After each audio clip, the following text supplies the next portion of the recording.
has called for the identity of the falsehood.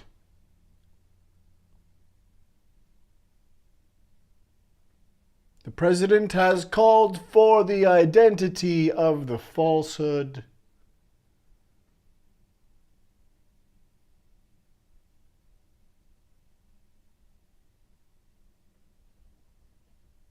Multiple present across time presidents have called for the identity or any information leading to the identity of the notorious falsehood.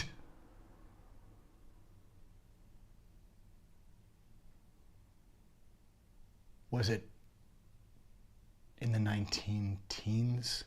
Was it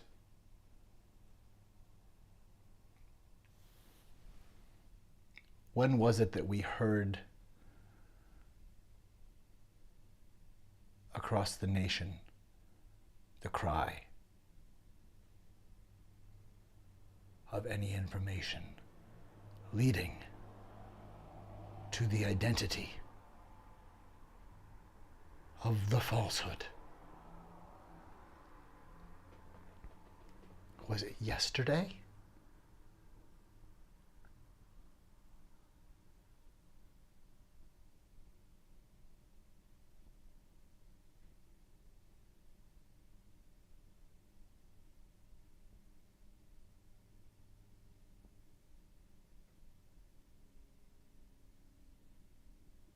Who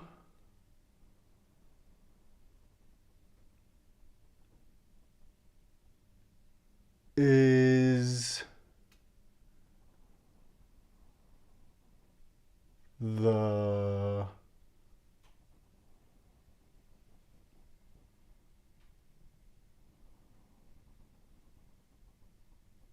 falsehood?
What is this place?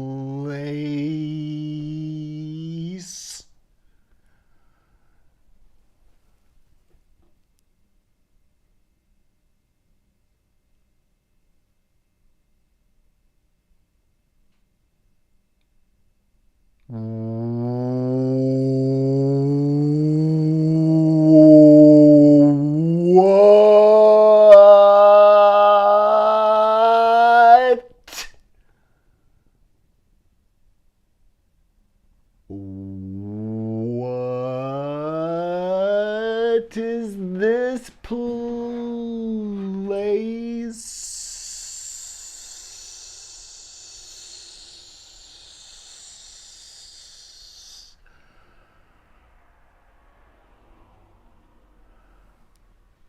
remember all of the faces.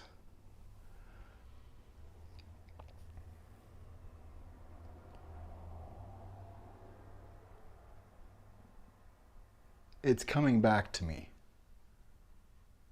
The imagination of democracy.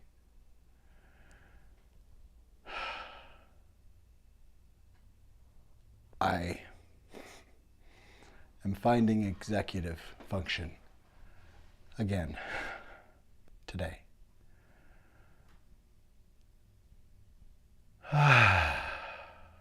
Actual me.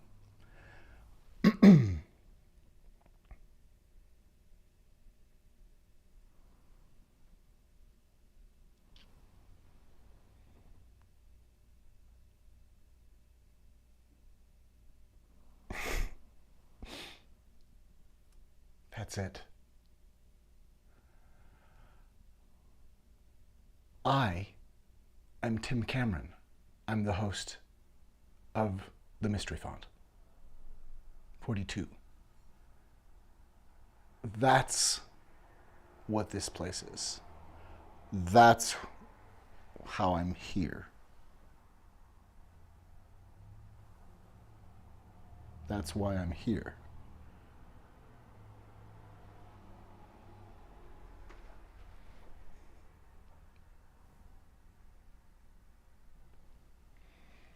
And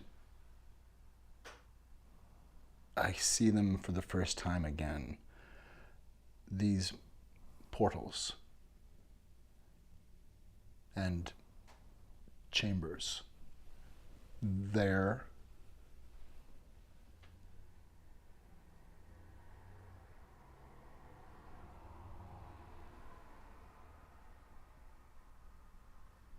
iceberg.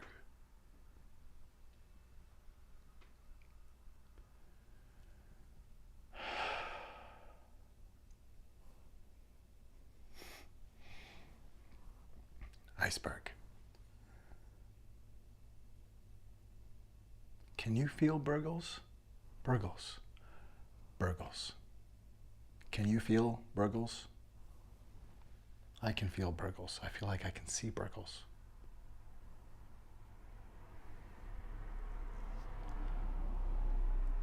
I want to welcome you here.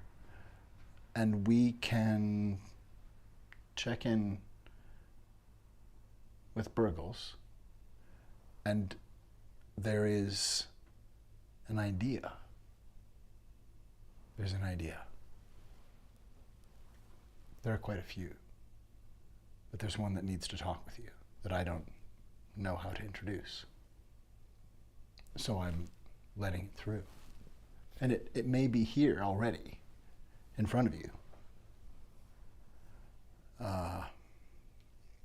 I probably will need more coffee, so we'll brew.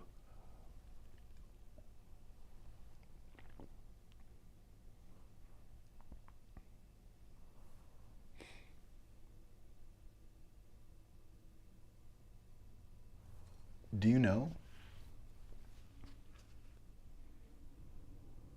that you know?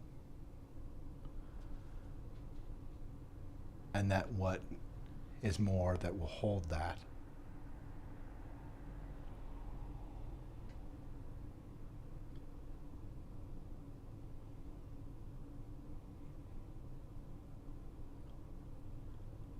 can come or will be well. Do you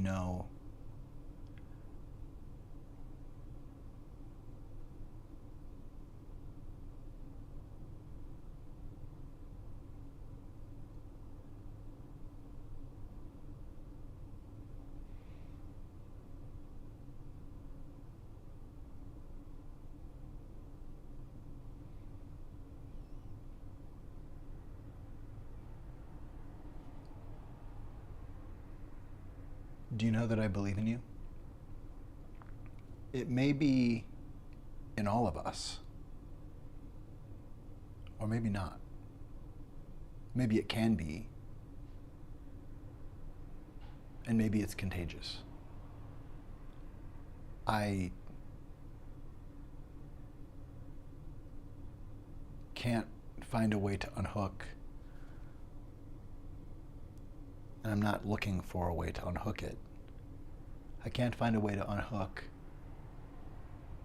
that because I know you are amazing. It's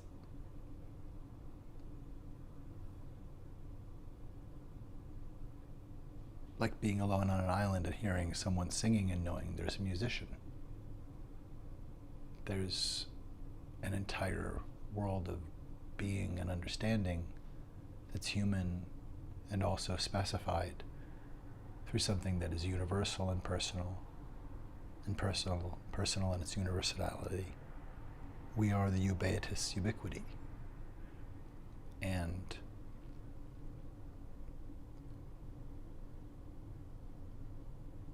we are exactly our good amount of sensitivity.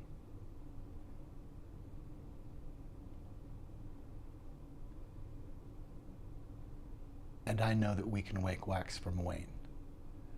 I've followed people who I think are interesting and smart, and they show me things in me that tell me I also have that art. I think we wake things in one another. I think we inspire things in one another, and we just can share. What's better than sharing?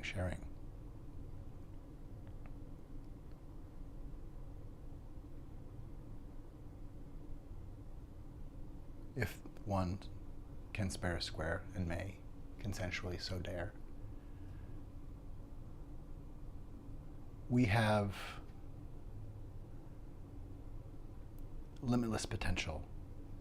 And so I guess I am saying that I love you. I believe in you. You can do anything. It's written in me that I know that. And I need to express it to you. I need you to know that you have the main line of imagination, straight from where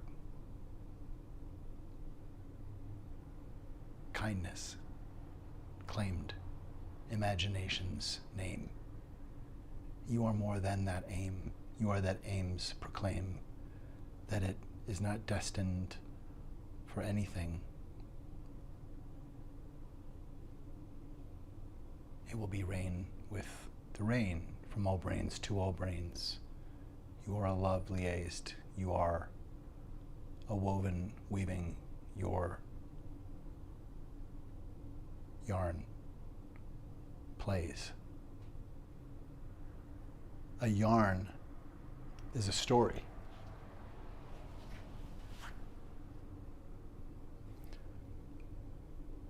That's right.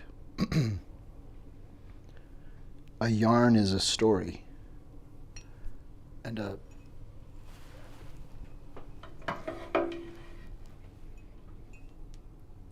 a yarn has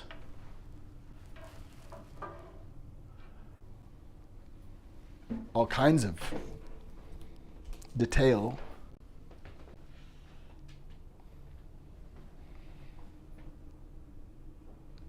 A yarn has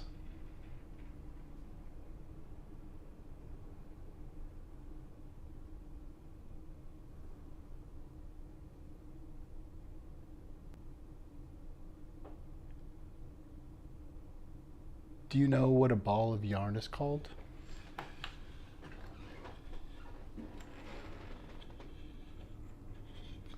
I do. A ball of yarn is a clue. A ball of yarn is a clue. A ball of yarn is a clue.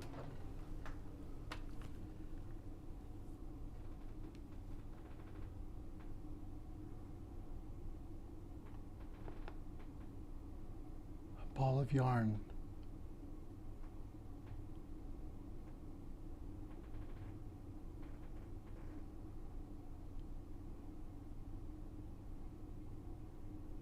My DNA is a story, and it's yarn from somewhere that's been coming here. My DNA amidst all of this is a story that in this massive American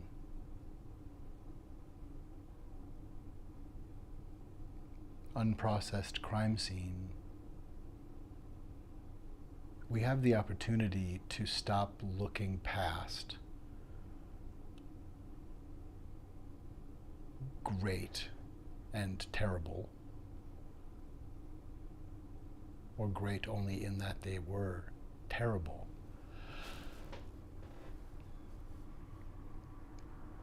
We have the capacity to process things. If we are anything like what we say we are, that we herald in the documents we wrote, talking about equality and there being a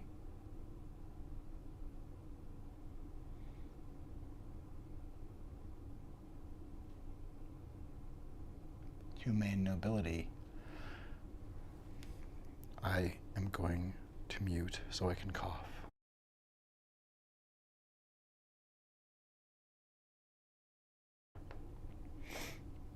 A humane nobility about being human,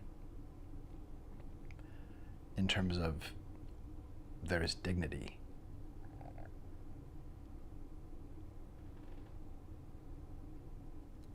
I think what I'm heading towards here,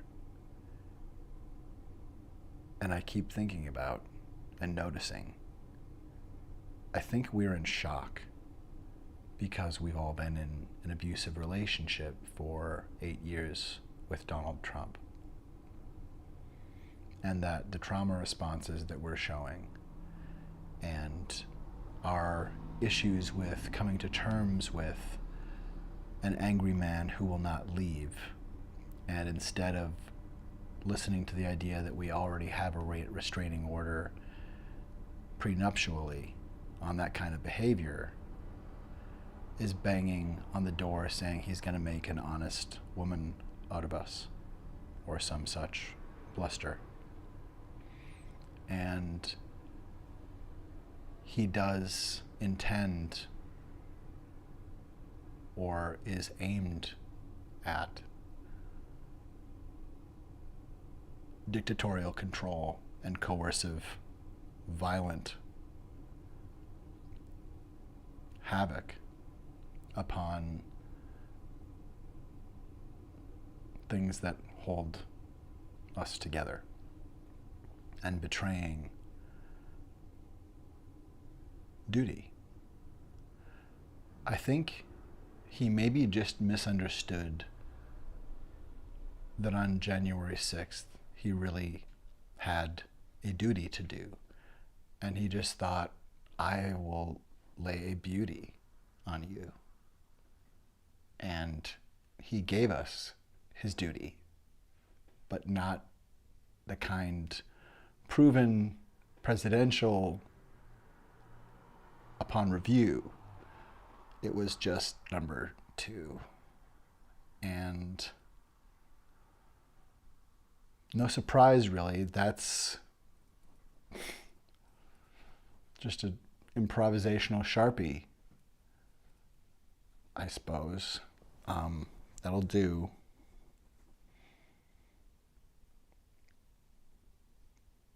In this abusive relationship, we have been incredibly degraded. We have been coerced to submit. Coerced to submit to being treated like garbage. And that goes for everybody. The way that he menaces people and singles out and scapegoats is not a free pass for anyone that isn't the target of such scapegoating. This is how a predator lets you know that there's a pecking order and there is coercive control from top to bottom It's not about whether or not anyone likes him.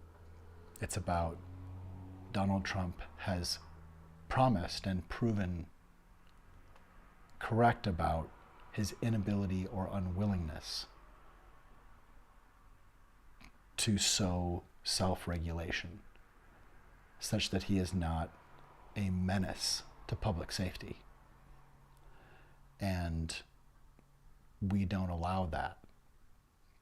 There's not a person who's more important than the rest of us.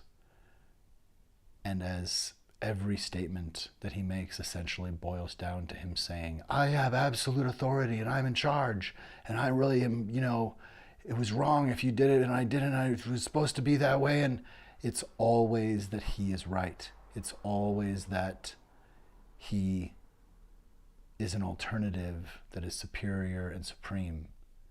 It is always him saying that he has absolute authority.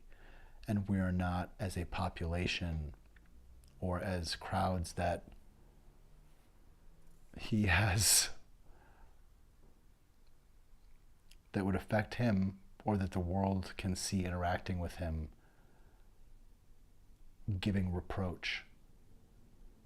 I think that's the danger, is that the Nazis pled essentially that the Nazis said we were just following orders, and that's how they said at Nuremberg, this is why, this is how this happens, this is how this happened, we were just following orders. And I think here the format is we're just keeping our jobs, and our jobs incentivize not rocking boats and not saying no to someone when that might create a bit of tension. And it really, I don't have to be the one who, this is a big issue, and I'm just saying, well, I don't know if that's actually right, sir, and well, gosh, my new boss is gonna, maybe I don't want to rustle feathers, and you know what he's like when anybody, we want this to be smooth, like, gosh, he's just, that we are placating him, that our placating of Donald Trump is like how we get a stone from a quarry to where we build a pyramid, and we are the things rolling along underneath. We are somehow moving the stone of that's not supposed to go to there by ridiculous deference out of terror of being the target of vindictive wrath, murderous wrath. We are afraid of him for a reason. Let's think about what he did.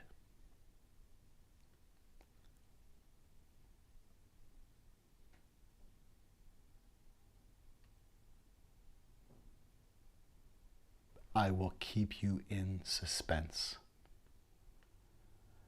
And then he did. And he grabbed a scepter and dropped his oath and the watch that goes with it. The one who holds the watch for all of us. That we say, okay, you're going to preside over this whole thing. Cool. You've asked for that trust. Don't break it. Don't screw this up. Don't take this lightly. Don't betray your oath and break the watch that you have promised to hold. His duty was to hold the nation together and move forward as we do, because there are methods and ways to deal with problems in elections if there were issues.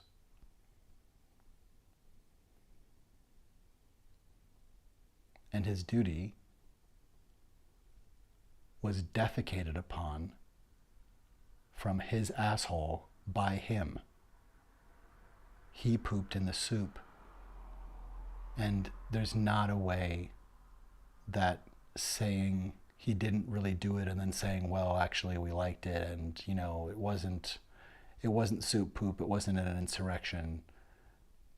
You don't run around town telling us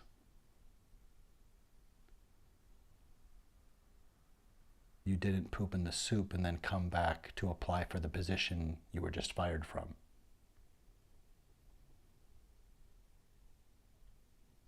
So why on earth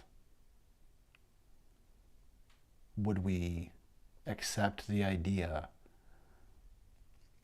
that there's some kind of malicious electioneering or someone trying to edge out just an up-and-coming soup chef because previously on the falsehood you did the shit that was criminal and anti-human and terroristic and a rupture of your oath and human rights crimes. So it's not about hyperbole. He has done real crimes. Some of them we've seen. They're on video. And that he was doubly presiding over the entirety. He called January 6th into being. He invited people there for a wild time. And told the Secret Service it was fine that his people had weapons. And yelled to people that if they didn't fight for their country, they were going to lose it. And that's the man who told people at numerous rallies to be violent and talked about the good old days when we would knock them. Talked about, I'll pay your medical bills and your lawyer expenses if you go after them. He is exactly as bad as he wouldn't do that. Cloaks. It's always been that way. It's not about whether or not we like him. That's part of the cloaking of a dark triad narcissistic predator.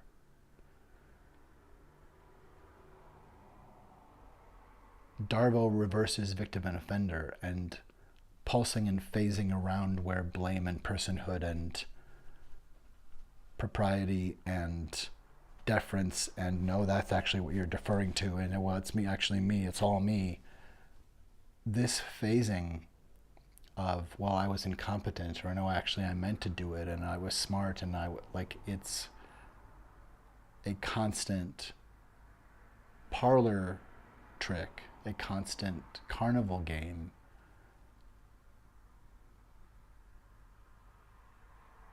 And it's going to be too late if we don't just really look at it. We might as well see now rather than in 10 years or in 100 years. We might as well see right now that he's just jumping between post-show at or pre or post-fight at a wrestling match and doing, Mean Gene Okerlund and Macho Man. That he's phasing between that and terroristic rage and seething threat, and then easy, pompous, I know I'm loved celebrity area. And those things phase and stack and are chips that are played or removed whenever and however. But we need to just see this collage and apprehend the falsehood. We are in danger because someone is doing to us not small things, but literally grabbing our nation's private parts, our most vulnerable, sensitive, compromising, delicate, parts, just like grabbing someone's crotch because they're a star or they're rich or they're the president or they own the pageant. And no, there's nothing wrong, 12-year-old, with you being in here with me. You're not doing anything wrong. We are dealing with a dark triad predator. It's not about whether or not we like him. He's a danger to everyone, including himself. And you don't keep putting the person back in. You don't invite the vampire back in. We ejected him. I mean, we just, as a nation, clearly voted for Biden in the last election.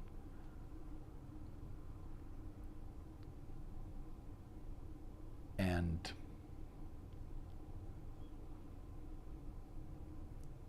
being able to deal with reality and recognize people promulgating reality distortions and recognize those distortions is part of being safe as human family.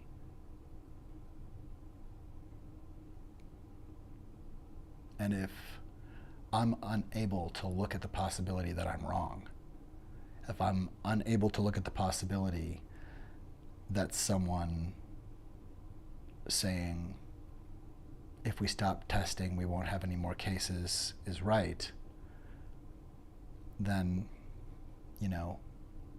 I mean, as crazy as it sounds, it's good for me to try to figure out what that might mean. And I guess I have to say that I have. And so, if you, and this is good for anyone, and it's good for me, and the idea that we question the things we want to be unquestionable because we trust, but verify. Verify, verity, truth. Verification, verity, truth. Related to factual information, verified. We deserve to have some tentpoles to reality that are not simply hacked away in shocking boundary violations that coerce us to be prisoner to new realities or coerce us to be prisoner to totalitarian dictatorship. We are the reality distortion fielding.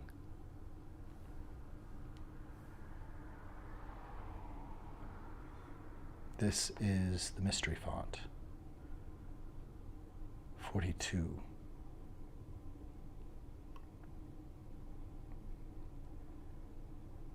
And it is a bumpin' party tonight.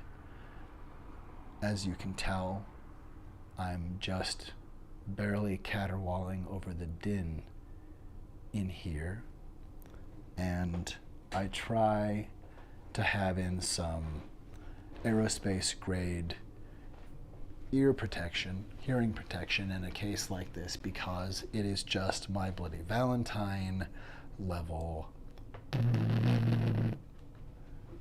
Anyway,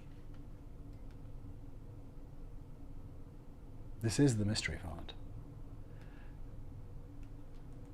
Do you know there's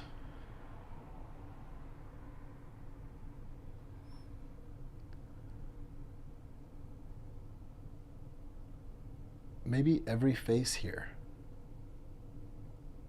There may be every face here. That's possible. I'm not sure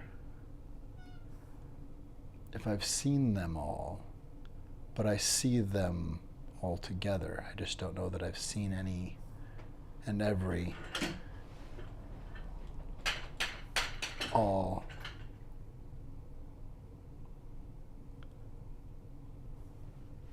Yes, Burgles. There you are. There you are.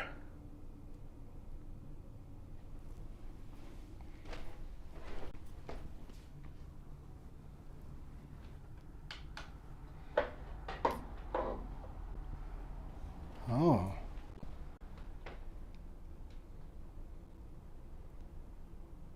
You're frozen. I mean, you normally seem to be moving somewhat. Are you all right? I forget. Do we talk? Are we talking? Are you talking to me? Am I hearing? I'm hearing a sound.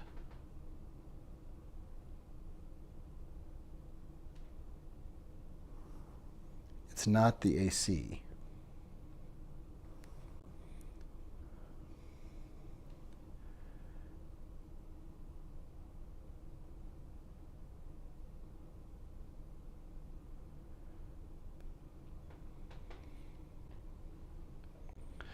This is Burgles. That's what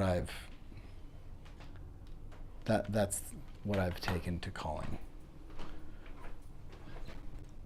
the iceberg that shows up. I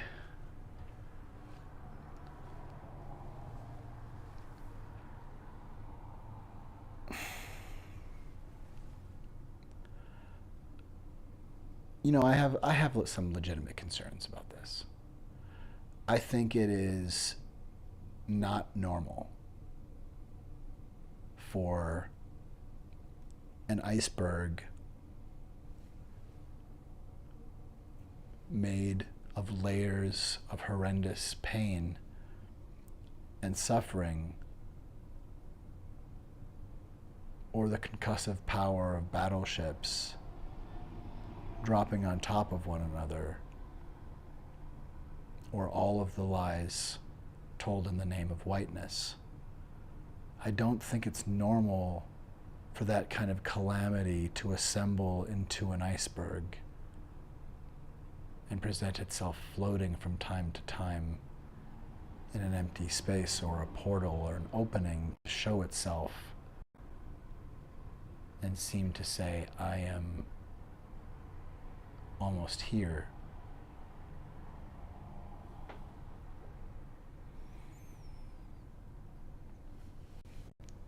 I must admit that that is kind of what this is feeling like. I think I'm remembering now. I'm having a memory of talking with Burgles, but mostly I think I realize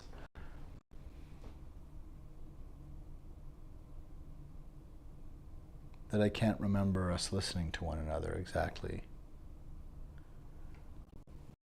It may be a time issue.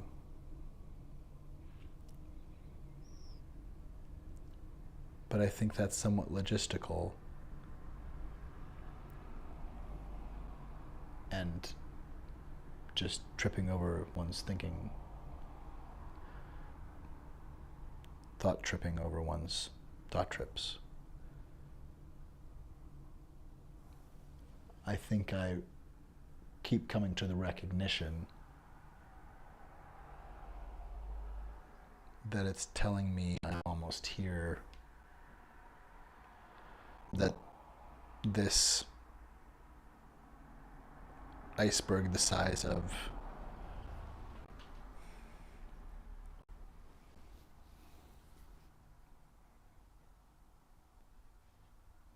downtown Minneapolis, I think. It's really difficult to judge scale. But I don't think that's normal. I'm not saying it's bad, but actually I think it's maybe bad or dangerous. It's bad in terms of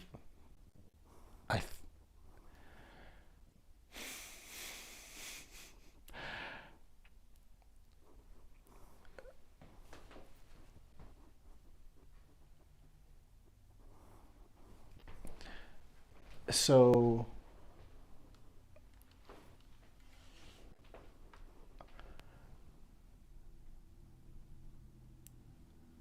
maybe we'll hear from you later, Burgles. Consider it an open mic, all right? There are guests from time to time, other guests here at the Mystery Font from time to time.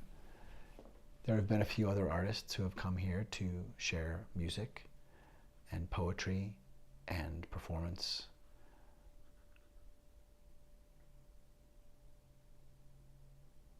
Theatrical, narrative, abstract.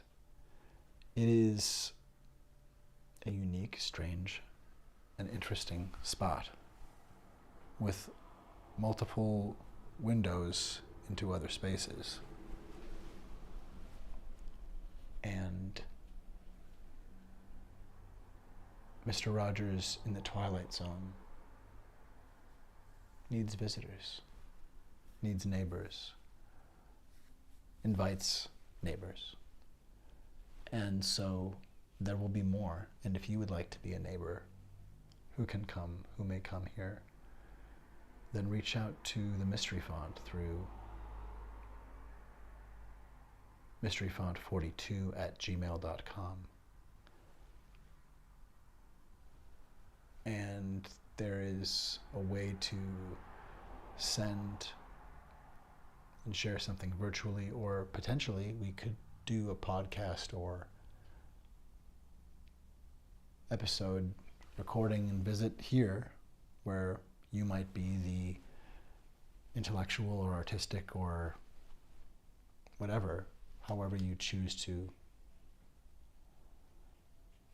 You don't need to name it, but if you have a story, fiction or nonfiction, if you have an idea, if you have a conversation you want to prompt, if you have something you want to share, there is a room for your story. And the Mystery Font is not the only time and place, but it is a time and place in that we aim to be a place where it doesn't get said, this isn't the time and place. At least not with scheduling the time and place. Because normally it seems like once someone has said this isn't the time and place, we've discovered something that is a duo that are kept from one another. That time and that place are not to be allowed to meet. And this is the time and place.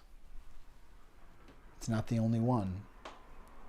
And you deserve the time and the place to come together so that you can say what you need to say, or ask the question you need to ask, or invite safe catharsis that people can benefit from. This is the Mystery Font, and I am Tim, the host of this, and part of the Mystery Font. Maybe that's saying the same thing in a different way.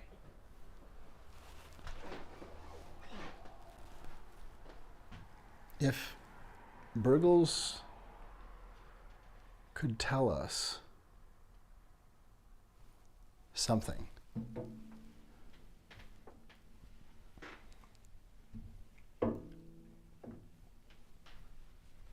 what would you want to know about? If there is something coming and Burgles is the freight or the delivery mechanism or the first mate, what would you like to know about Burgles? And who is the pernicious falsehood?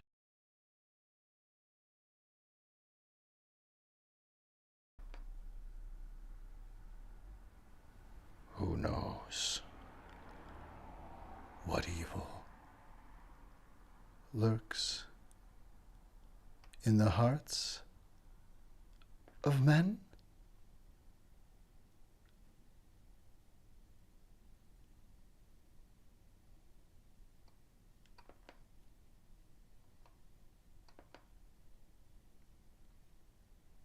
The falsehood. The falsehood. The falsehood. The falsehood. The falsehood. The falsehood knows. A ball of yarn is called a clue.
one of my own ilk.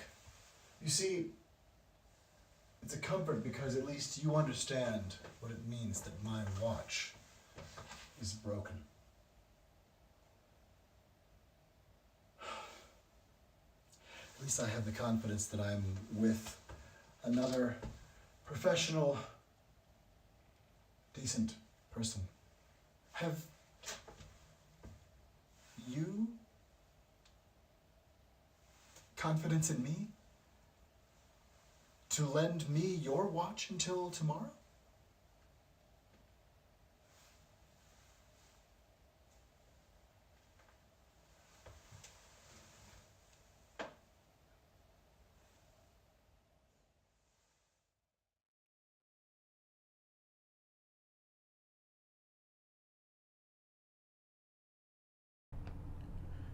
Need is sacred, and I want to give my watch to someone who needs to make it to an appointment. I want to, and I want to be able to perceive falsehood for all kinds of reasons. And I also want someone who needs a watch to have it. And that even includes someone who is not able to ask. One of my own ilk. You see, but this person, it's a comfort because at least you understand what it means that my watch is broken.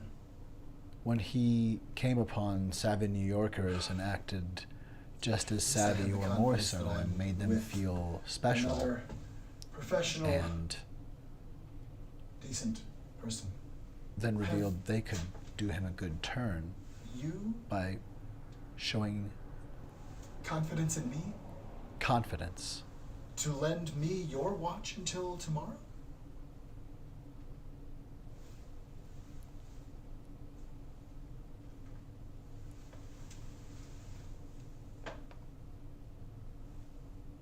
The point is,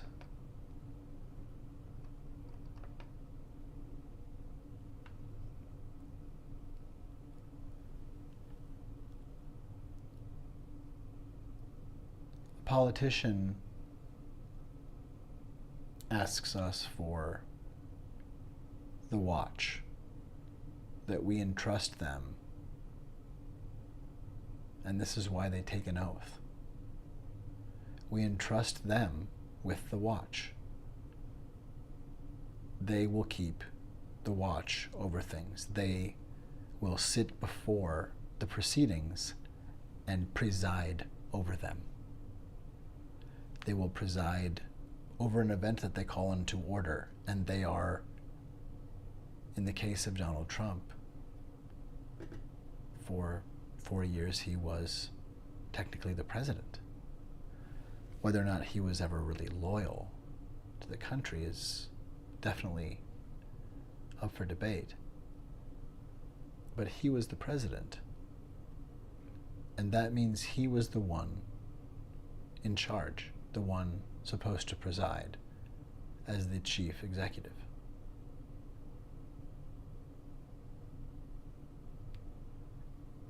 So he was the one throwing the party on January 6th, and he was the one in charge of all parties. He was the president. He had the full force of the United States presidency. And 4 years of getting to understand how to make people do what he wants, even people who were doing their best to defend democracy from someone who could not be advised about what truly is substrate and maybe irreparable if harmed.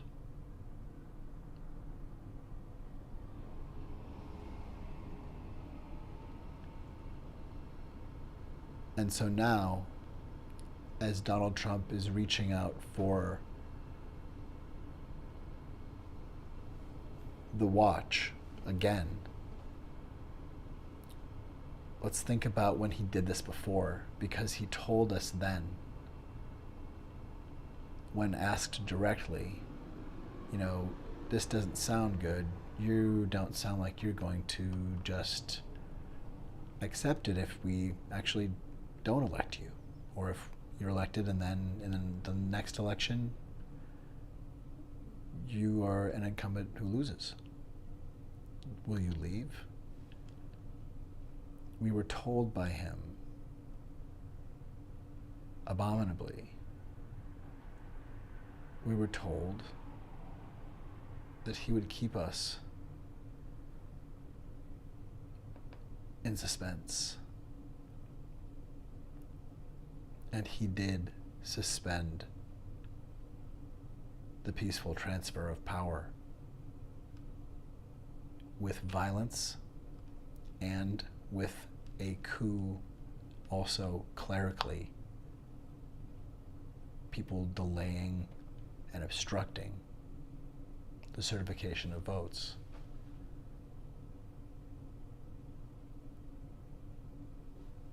It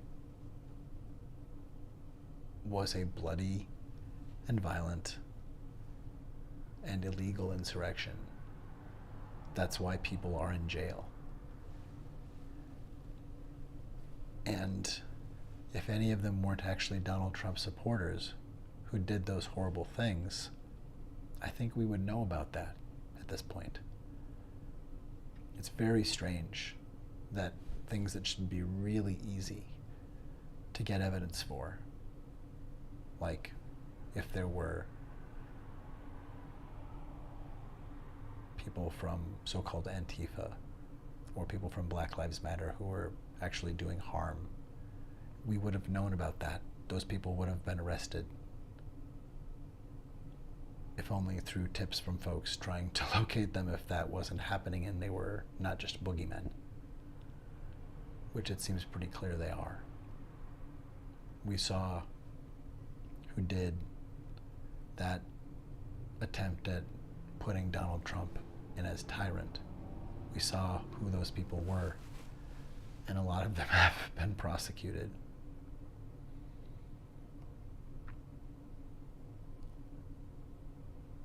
But he tried to break democracy, and that is betraying the oath of office. That is betraying his duty. You don't break your word to half of the country that way and not break the country if you think, oh, well, we just push this through.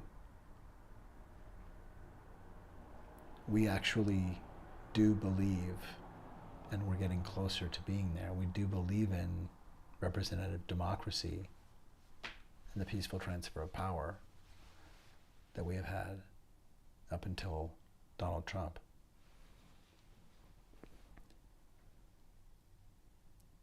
But the point is, after leaving and not wanting to admit that all of his claims of election fraud against him were fraud of his, not being willing to admit that, he is holding the weapon that drew people to do harm on January 6th. He is holding the exact same fishing lure. He is holding the supposed evidence that the big lie that he promulgated was true. That's the weapon that he's holding. The weapon that he is the truth. And that either it really was stolen from him, or even if it's false, he just is the truth. It's a magical fountain of you get to believe whatever you do. It's really dangerous to not be able to look reality in the face. It's really dangerous to not be able to question our heroes, and I believe in us. We have to be able to do this. And frankly, a lot of us do believe that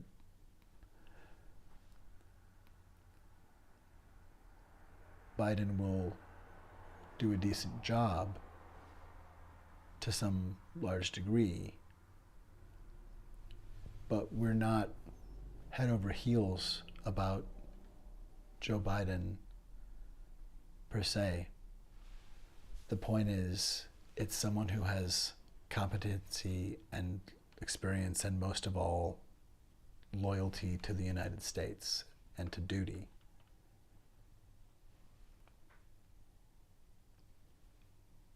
And a neo-Nazi corporate fascist, bringing Christian nationalist terrorism and dictatorship that will result in millions of deaths. The Heritage Foundation has already put out their Project 2025, which essentially looks like a dictatorship, a takeover with purges and murder and demolition of much of the infrastructure and people who have been tending government for a long time. And I don't think we really understand that there are ways to deal with if we're concerned about corruption or concerned about undue influence, or we need to look at, is there something we don't like about this and we want to change things? We can do those things. There are mechanisms for this. But slash and burn slashes and burns. And that's what we're looking at coming, is a violent terrorist white supremacist, patriarchal terrorist dictatorship that will control women and children and farm us at a level we have never seen before. That is what is coming, and that is at a level we've never seen before that we keep hearing from Donald Trump. Everything is at a level we've never seen before. Oh, it's it's really at a level never seen before this. We've never seen this. We've never really seen this before. The superlative is a negative coming. Again, it has nothing to do with whether or not anyone likes him. He is not able to assess whether or not it's safe for him to care, whether or not we are safe around him. We are in danger. And it's just sound practice for us to care. It's sound practice for us to say, we deserve to be safe. We deserve to know that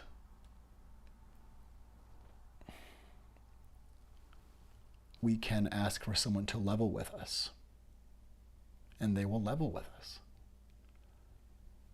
Without trust and fostering actual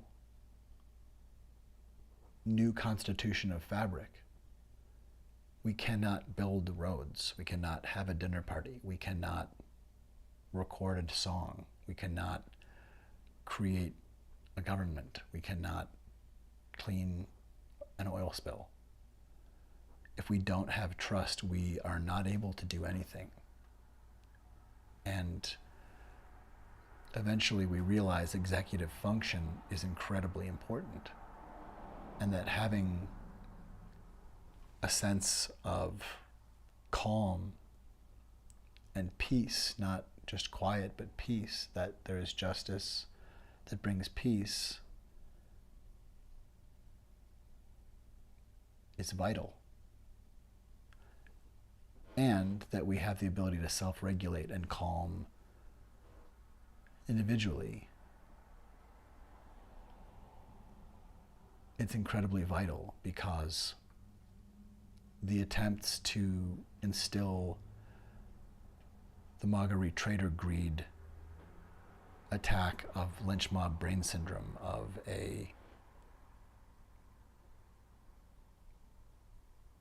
threat that is thrown in through rumor, or someone said this thing happened and oh my God, you can't believe, yeah, let's get him, that there's this thoughtless, mindless use of white suspicion as incontrovertible evidence. It is how Marjorie Taylor Greene is trying to draw a national lynch mob. And it is incredibly dangerous to the safety of everyone on Earth. Because if we don't clear white supremacist, Christian nationalist, patriarchal terrorists from the public square where they're talking about how it's okay to be a Christian nationalist and they're going to not be replaced in all of this crazy Nazi dog whistling and fear-mongering. If we can't help folks see that we are tolerant of everything but intolerance, and that white supremacist, patriarchal terrorists, promulgators need to be in healthcare for that.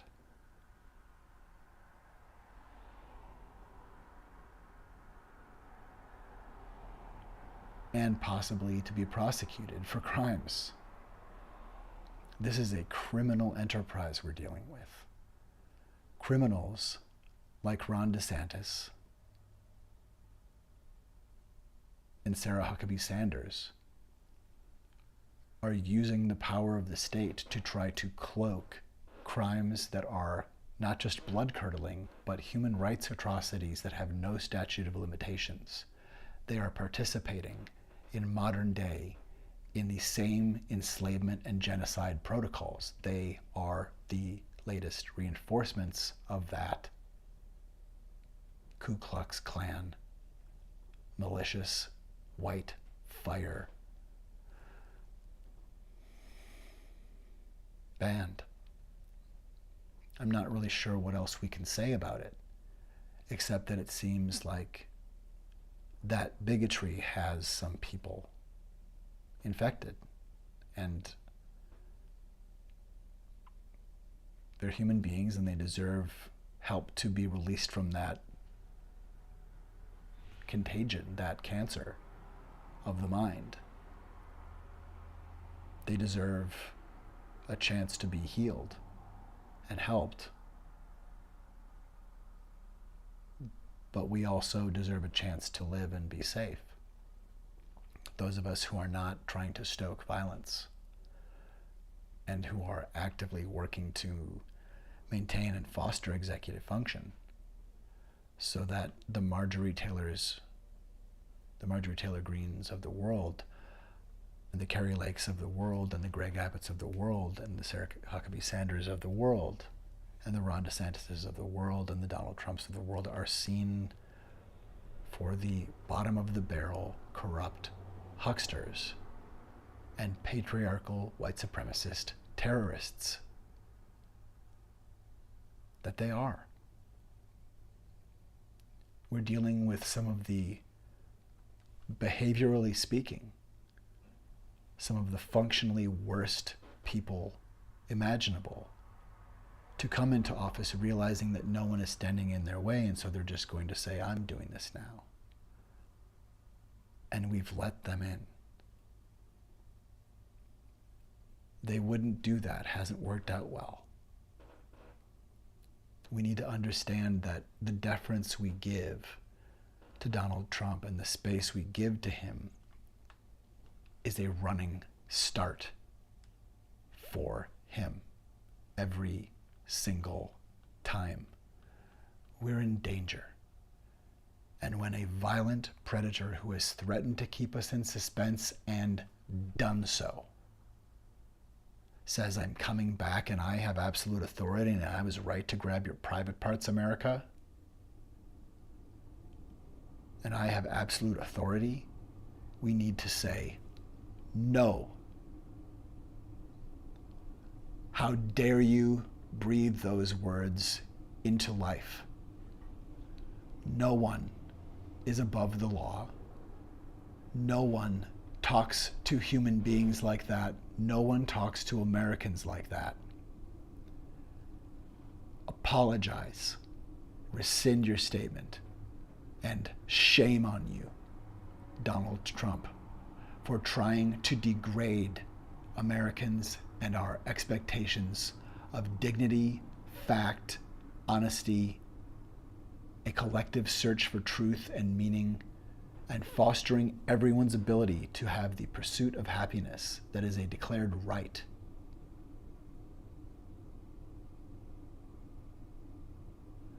No more. We need to hold someone who is terrorizing us accountable and make it stop. Donald Trump's ability to swing his arm is not more important than our ability to not be displaced or unalived. Donald Trump is not more important than the United States. And at this moment, he is less important than the United States.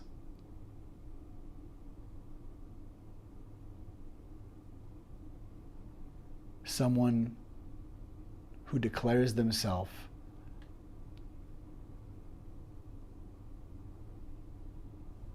absolute authority, that they have absolute authority, is making a threat. We are in danger. We need to calmly stand or do whatever we do to be in our power and say no. We have to say no to him as people and as a population, directly and civilly and safely and peacefully, I hope. It needs to be said. It needs to be said while it's not too late. The time is now to actually put him in jail for breaking laws and flouting conventions that endanger people and routinely and regularly escalate the danger for America.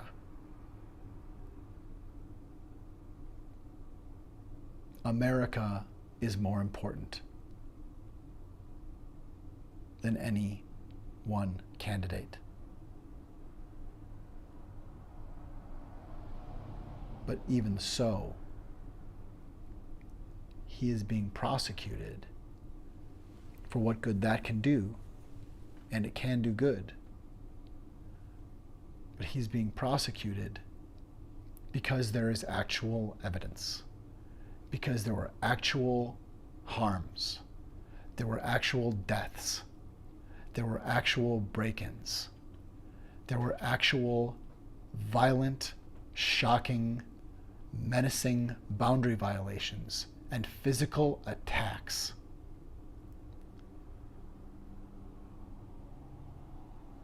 And all over the country,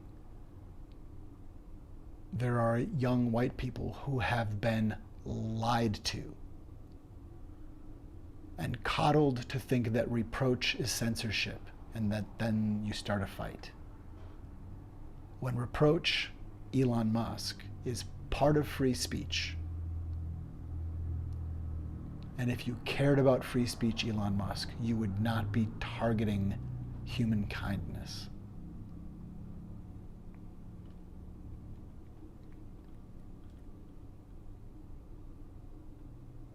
The mystery font 42 open to it is different each time a bit.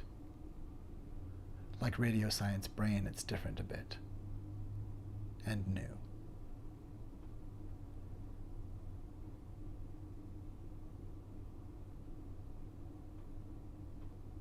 And I'm going to lean into letting go of explaining why I'm talking to you and remembering why I'm talking to you. You are the reality distortion fielding, and your mind, your intuition, your knowledge base, and the people you trust, and those who you might remember to reach out to say, I could use another opinion. You are the one who needs to make a conscious decision about, do I have the information I need? It might just be once. Maybe just check. Or maybe get used to checking more regularly. When someone says something that sounds just factually wrong, we need to make sure that we're safe. It's not a football game. It's not about being on the right team. It's about everyone being safe.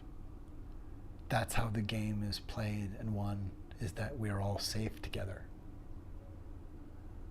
We are the reality distortion fielding. And we need to help Donald Trump. I consider him a vulnerable, sick, and degrading man. I think he seems to be disintegrating somewhat. Maybe he is finally developing the nebula of what becomes a conscience. And if that's the case, his mind may be crushing itself because he's done horrible things. But we need to help him not be a malicious force of destruction, because we helped to create this. It's our responsibility to manifest executive function and calm, self-care, and come out of trauma space, come out of trigger, to those of us who can, to administer kindness and understanding and help, because a lot of people have been hoodwinked. A lot. And it is gravely painful and humiliating and destabilizing.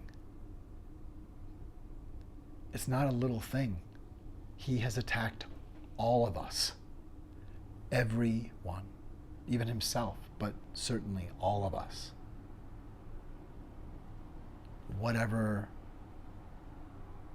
feelings or beliefs or ideas you have about the disgraced former president Donald Trump, we are all of us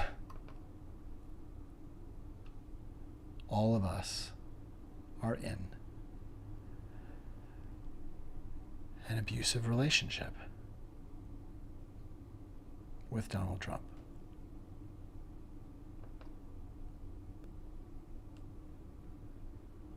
I love you, and that's why I can tell you you are in an abusive relationship. And learning how to see the signs and how to see a way out is how you can be safer and happier and remember yourself.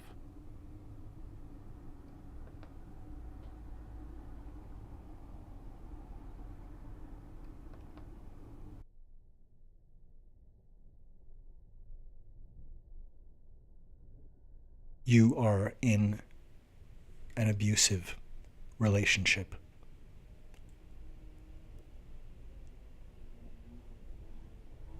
Shocking boundary violations are one common grooming tactic of a narcissist or dark triad personality.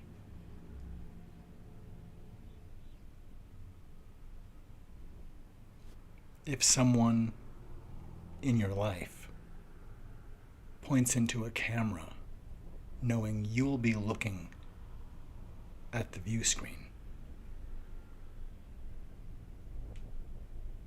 and pulls their finger like a trigger, looking into your eyes, saying, I could shoot someone in the street and not lose anyone, it is a good indicator of a bad situation. You are in an abusive relationship.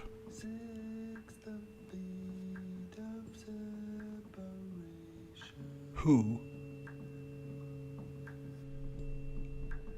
has leveraged and climbed upon a fog of falsehood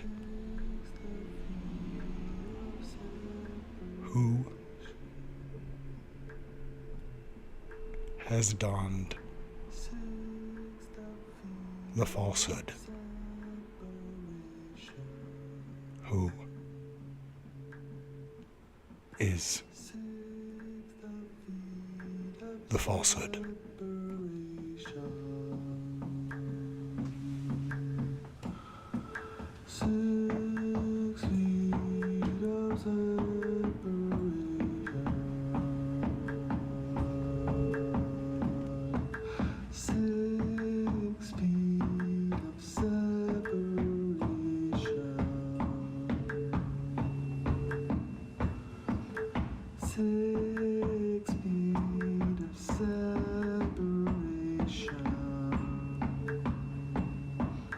Sets the fear of separation.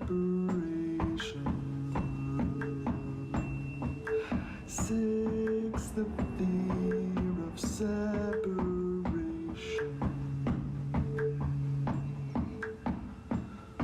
He didn't mean to cause a panic. He didn't mean to cause a panic. Prepared people can plan and plan quick. He didn't mean to cause a panic. He meant to draw iceberg Titanic.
The falsehood will tell you intuition's faulty.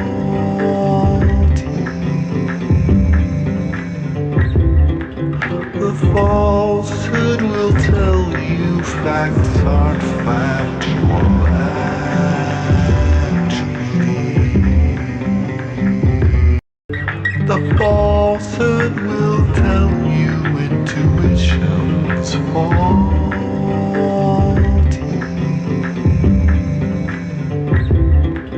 The falsehood will tell you facts aren't factual actually. The falsehood will tell you intuition's faulty.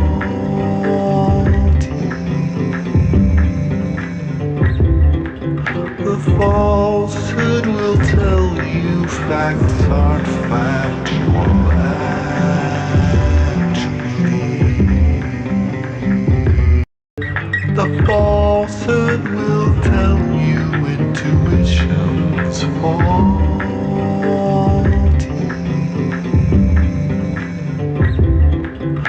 falsehood will tell you facts aren't factual actually. The falsehood will tell you intuition's faulty.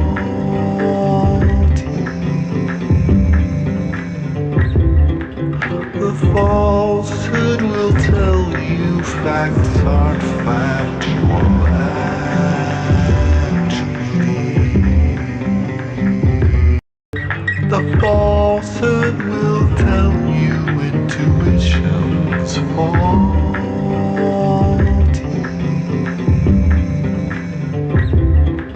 The falsehood will tell you facts aren't factual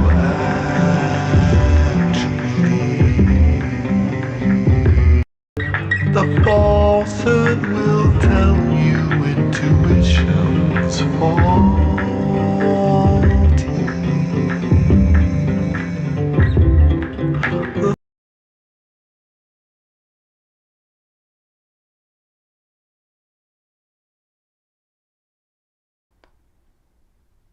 The fall should be far enough to prevent anyone actually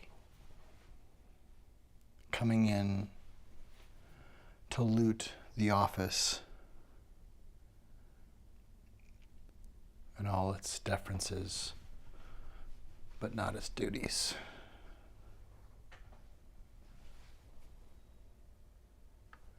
Interesting. What? We're at the mystery font? Why, that's preposterous. Oh, goodness me. That was a decent partial catch. Why, yes, I do from time to time take a walk. I think it's time to take a walk. And sometimes when I take a walk, I like to do something called radio science brain. It's one way that I find flow. And this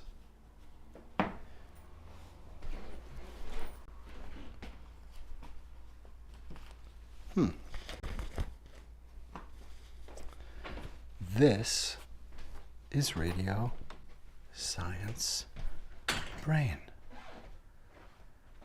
Boop boop boop boop boop boop boop boop boop boop boop boop boop boop boop.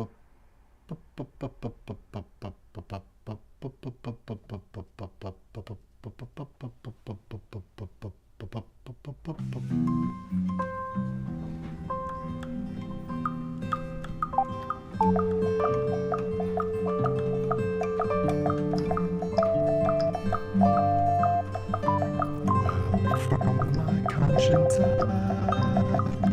abundance of hopes and responses to the commencement and the awesomes and the collections of the blossoms that may be game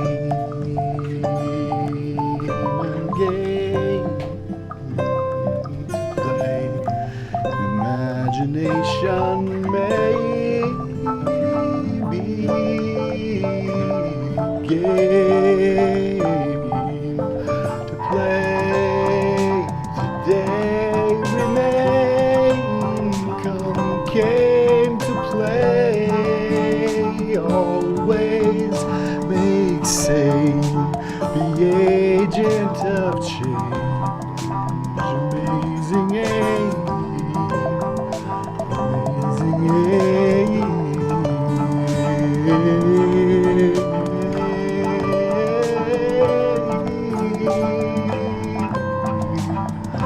Amazing aim, radio science brain, mind made. Don't make me game to play today.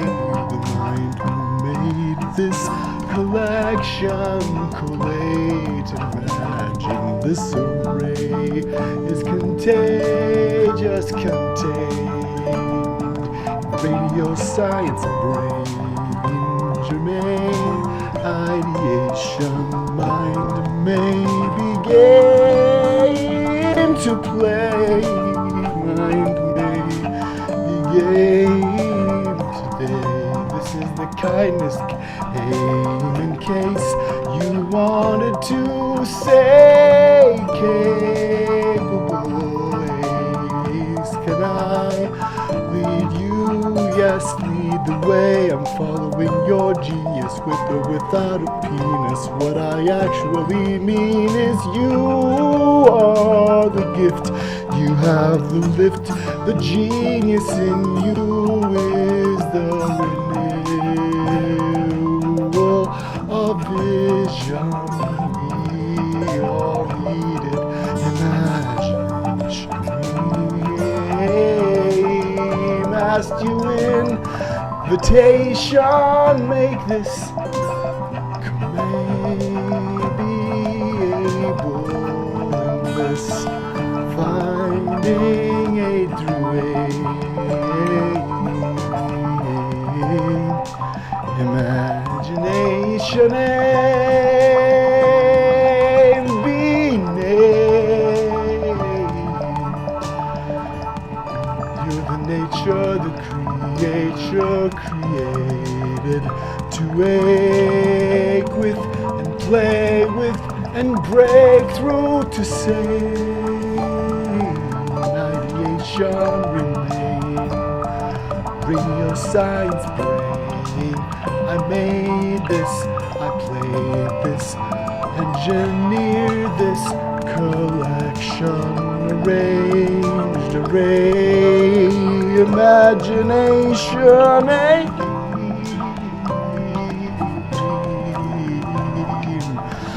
mindless made, imagination aim, now an aim, and yet a substrate for my brain.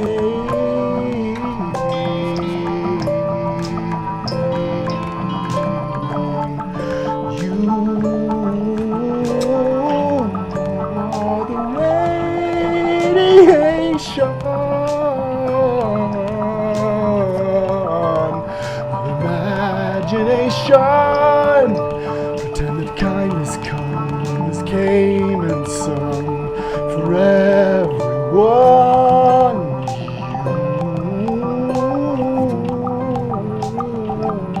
You are the same, the same. Radio science brain, radio science brain. I made this to say your name without saying your name, 'cause I can't say it how you say it in your brain. So I say from the field love exclaims, radio science brain, be game to play today. You are the mindless maid, you make my day. Imagination, imagination may seem inane. It may annoy, it may be golden noise. Nature proclaims, radio science brain. I okayed this, I played this. I love sound some ways, and this is one way I play.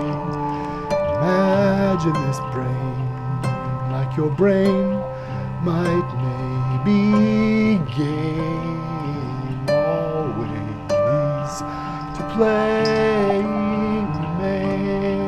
Remain radio science brain collection. connection, introspection, new projection. This is the kind escape and stayed.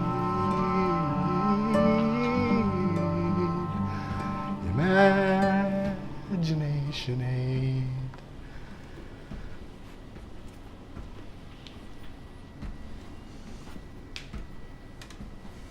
I think that it's good to remember that liberty is holding a torch in the air, like live long and prosper, say, a beacon of illumination and greeting and invitation, and a keystone,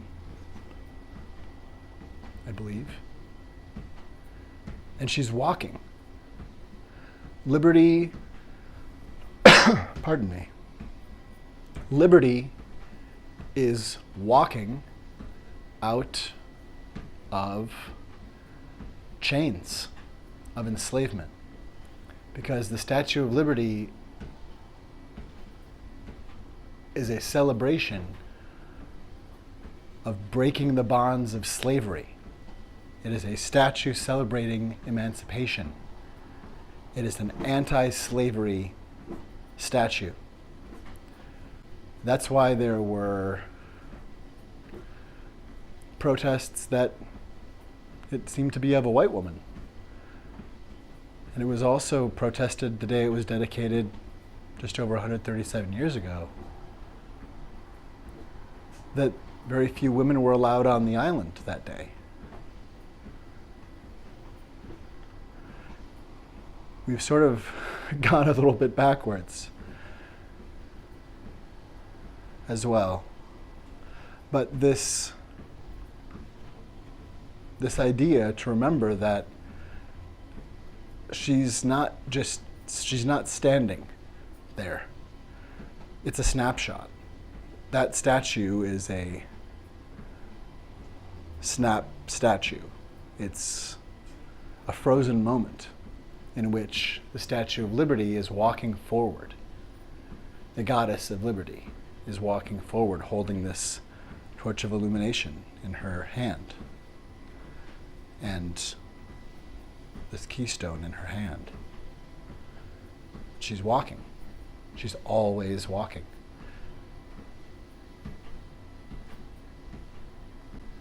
And those chains are behind.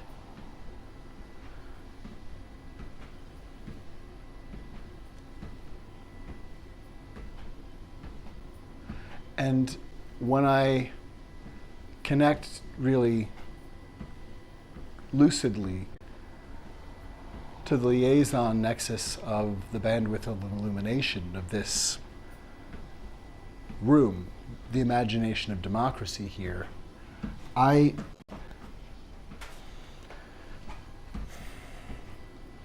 have a memory.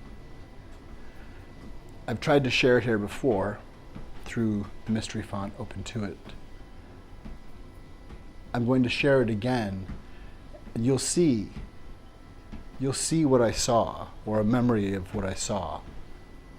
And I think the memory is of something that maybe hasn't happened, but I'm not sure. I just know that I have the memory, and that part of me remembers being there and singing, and part of me remembers being here, or for certain being on the shore, being in the city looking out to see the Statue of Liberty. And this is what I saw. And I'm going to sing what I remember it sounding a little bit like. I'm not going to do an imitation, but it might sound right, because I think I heard it in my voice when I heard it sung from when I was watching from shore. It's difficult to explain. I'm just going to show you.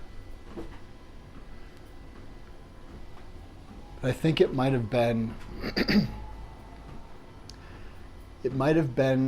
the day after he said he would keep us in suspense. I think it might have been that day. Maybe that's when I first had the memory.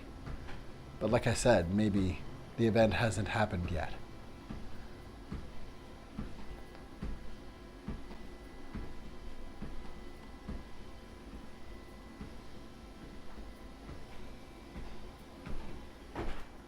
Let's see here. I think I know which thing I'm playing.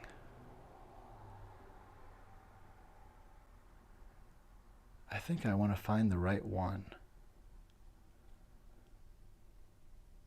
Yes, there we are. It's important to feel ready and be ready. And trust that it's okay just to pause. And I'm just pulling things together with intuition. And I don't need to pretend that things are magical for there to be magic. Or pretend that I'm perfect. Or pretend that I know. I do want to help to show, however, though.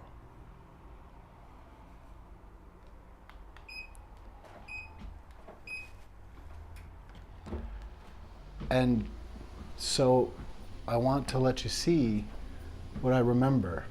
Watch, Lincoln, watch with me.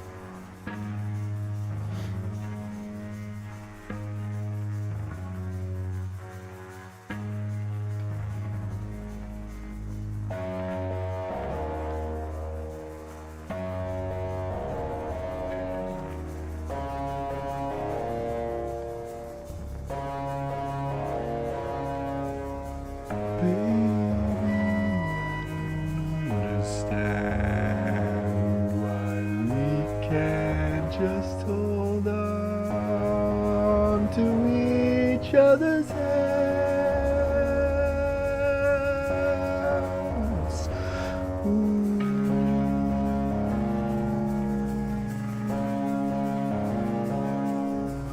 This time might be the last I fear unless I make this all.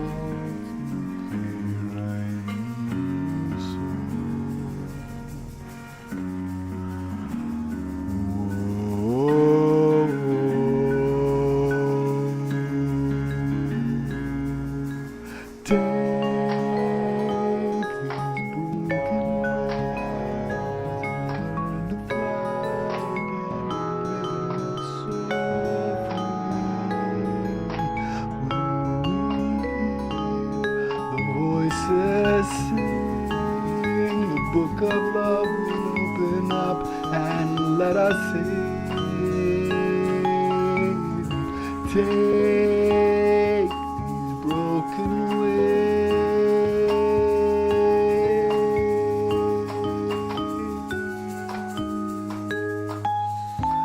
Maybe I think tonight we can take what was wrong, make it right.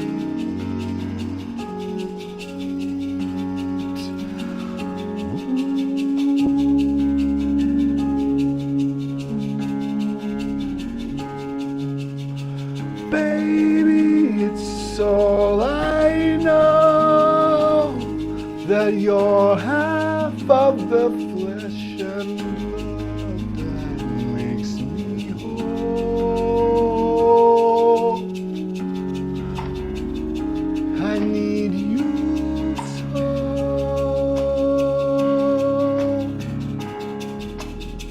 Take these broken and learn to fly again and let them love so.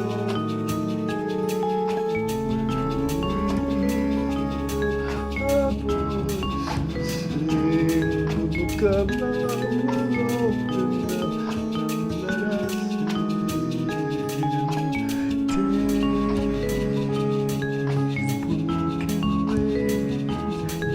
got to learn to fly and live and love. When we hear the voices say the book of love will open up and let us in. Yeah, yeah.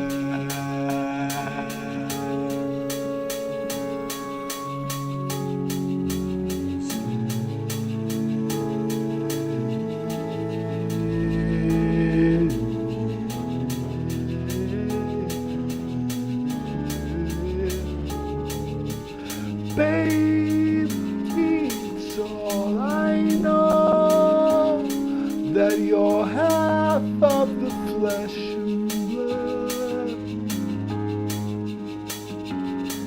It makes me whole.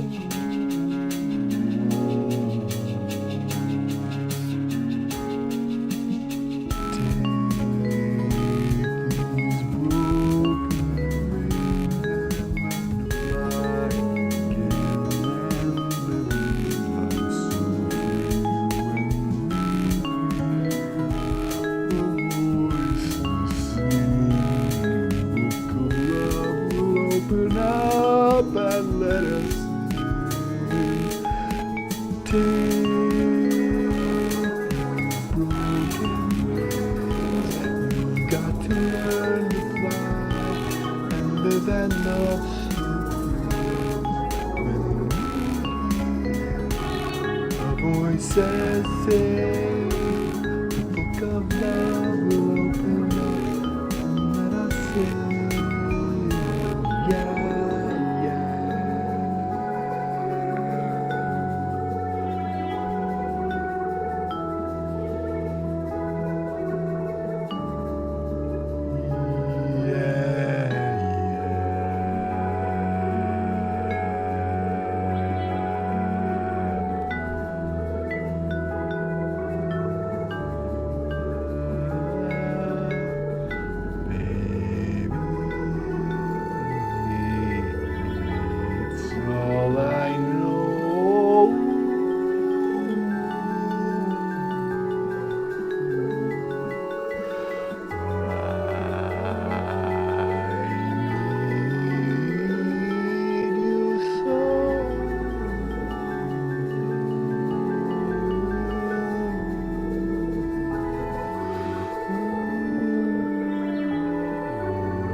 Oh.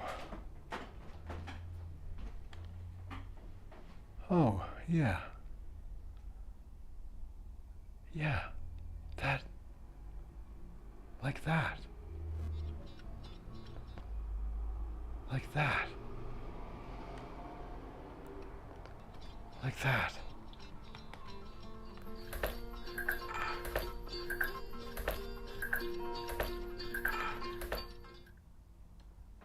Like that.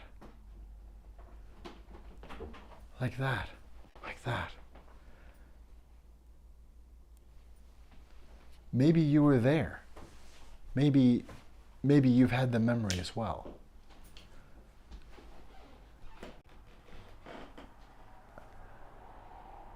Maybe this maybe is part of morphic resonance. Could it make sense that this nexus here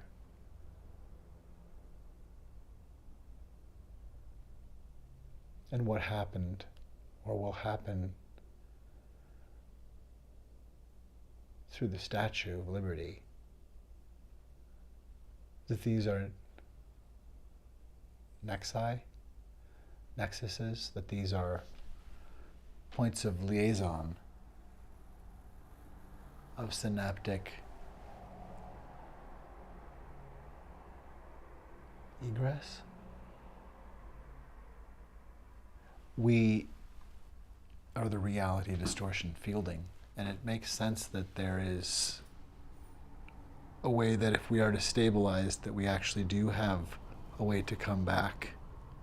Because like now that I'm no longer buckled to the 3D background or the 2D background here, like just sliding the camera around with the joystick here makes it look like I'm actually floating around in a space that I'm in, somewhat. Not really, but it sort of has the feeling as if it almost reinforces the thought that I'm actually in this room that it looks like I'm in. That I can't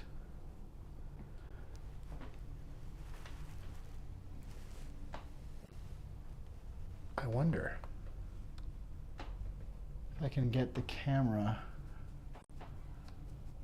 How am I doing?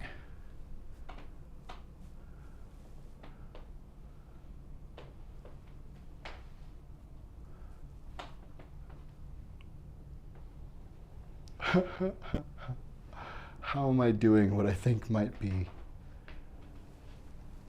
interesting to someone? Possibly. This is a place of play. I think that without play, we're lost. And so I appreciate your attention and kindness and audience. And I want to share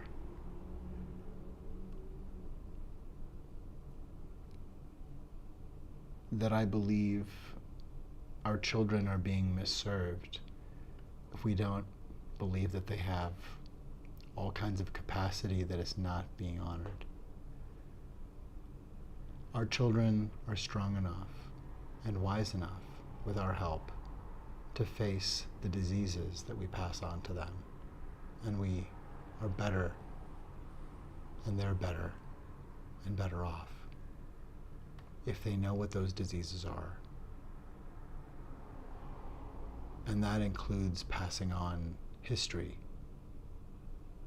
that we don't obscure the history of crimes, because that sits upon children, the feat of being separated from and trapped by white supremacist patriarchal terrorism, that we can get our head around through truth and reconciliation. We truly can, and therefore we must, because now it seems pretty clear that the Heritage Foundation and Donald Trump, and potentially aided by people like Mike Johnson, will look to sow patriarchal, terrorist, white supremacist dictatorship here. And exterminate many people. And we can believe that they would do the things that they're talking about and threatening doing, and realize that we actually do have the duty to say no. And while there are some people who are working on finding a way to do that legally and in other ways, there is so large a pernicious tale of lies, that we need to say to him together, no. Donald Trump, you do not speak to human beings that way. You do not predate upon people that way. You don't talk to Americans that way. You do not degrade a country, grabbing its private parts and telling the body that it will be yours. You do not come back to the scene of a crime saying, I'm ignoring the restraining order as a measure of my love, and I'm going to make an honest woman of you. Bang, bang, bang, open up the door. I'm coming back in 2024. We're dealing with a dark triad predator who needs our help because he cannot understand or fathom boundaries. And we must counter his consistent claims of absolute authority, because now he has made physical these things. He is rupturing gag orders meant to create safety that he is unwilling or unable to manifest around his mouth. It's not a joke. He is King Joffrey. He is unable to contain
and sound seems to be back.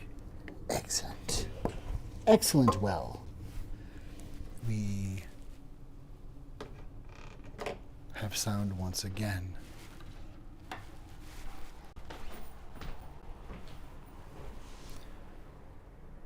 We need to apprehend the falsehood, because breaking a gag order in this manner,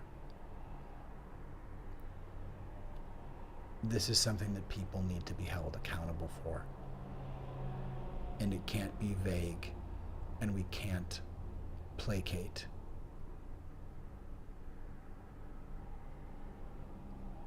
The Sudeten land is a lesson. We need to stop appeasing a predator who cannot or will not control himself and will not be involved in a conversation in good faith about whether or not he cannot or will not. It is completely unsafe. It is a confession and an arm wrestling contest with a gun involved to say that we have we need to be able to say no. And the efforts to keep him off ballots as is consistent with the Constitution's 14th Amendment.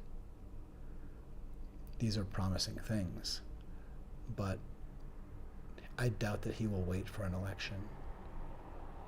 I think that the reality distortion field that he has created and its bubble of false magic, the level of magical thinking that many of his followers have,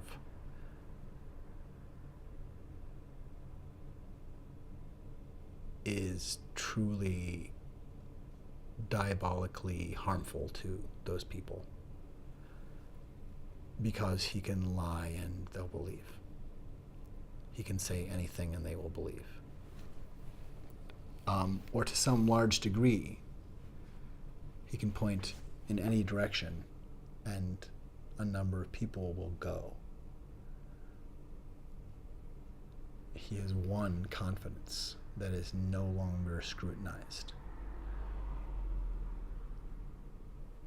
And that means he can tell you to do anything for people who are hoodwinked that way. And that's not safe. It's not safe for you. It's not safe for anyone. Because he's not capable of caring. It seems pretty clear that there's not a conventional conscience there. There's not a structure for empathy, a substrate that's allowing empathy there. Not in a way that allows him to know how to care.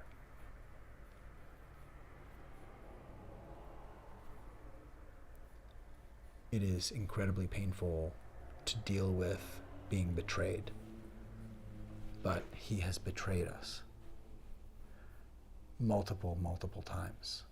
I mean, simply by being false all along. He's never been in it for anyone but him. And the deeply magical thinking idea that he is somehow standing, that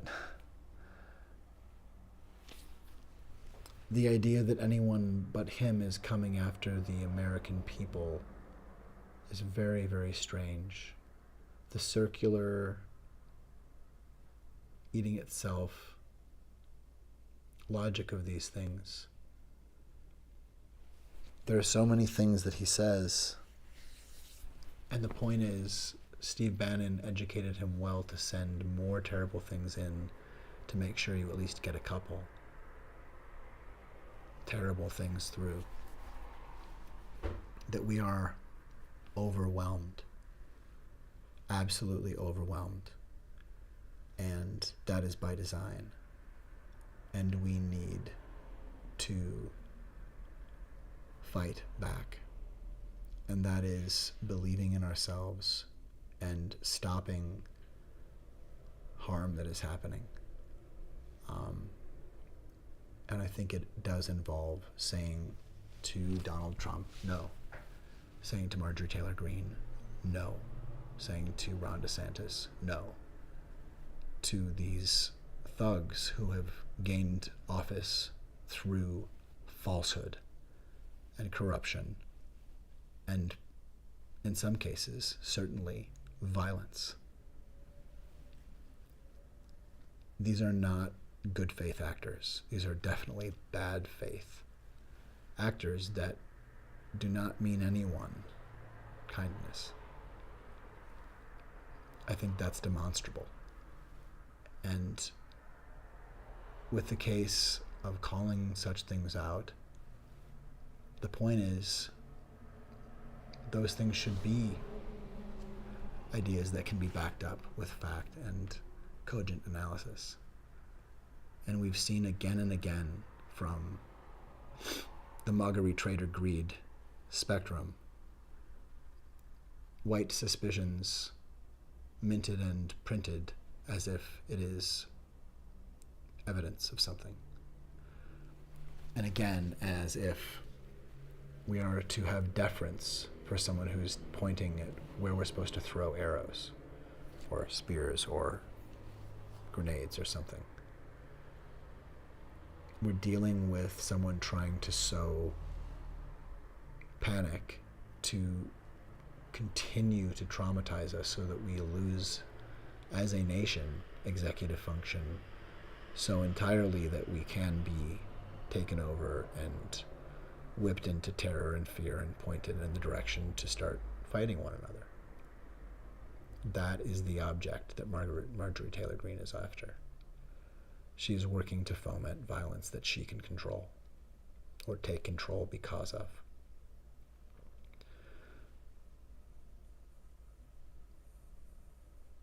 someone who would stoop so low as to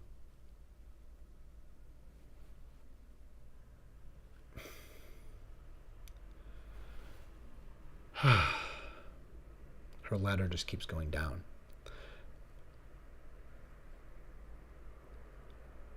But let's say it. The criminal act of calling a protest an insurrection, putting that into a document as if as an assertion that that's what that was, is just blistering idiocy.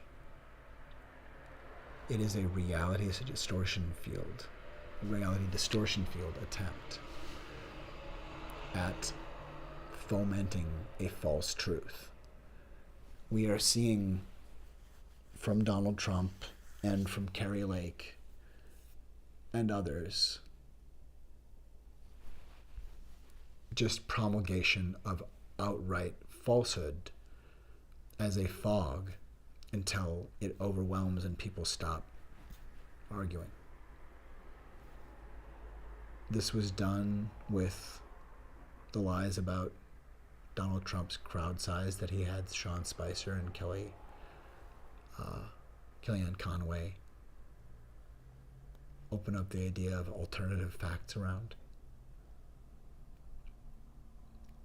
And if not before then by then, we were given what Orwell said was the state's final command, to let the state be our eyes and ears. We are in existential danger. And because we don't have time to be distracted from stewarding our habitat and major issues for our planet and our species and our future, we need to help people who are infected with the cancer of white supremacist patriarchal terror and all of that bigotry. People who are infected with intolerance that they cannot or will not control need healthcare and help to do that, to live safely among us. And if there is crime, it needs to be prosecuted. And if it is related to hate, it needs to be prosecuted as hate crime.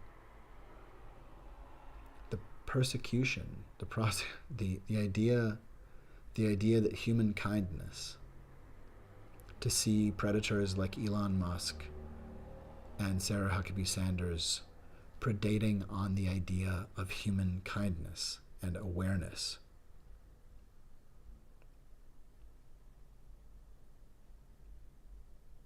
I wouldn't trust the pills he'd just put in your drink there, kid. That is not safe. Someone advising you to not be woke is telling you to not know enough about the people around you and yourself and stuff, and to be aware enough to just be a decent person. What's the point of degrading how you show up for people around you, or degrading your sense of duty and connectedness and responsibility that is shared with other people, in terms of that we build the fabric and hold the fabric together,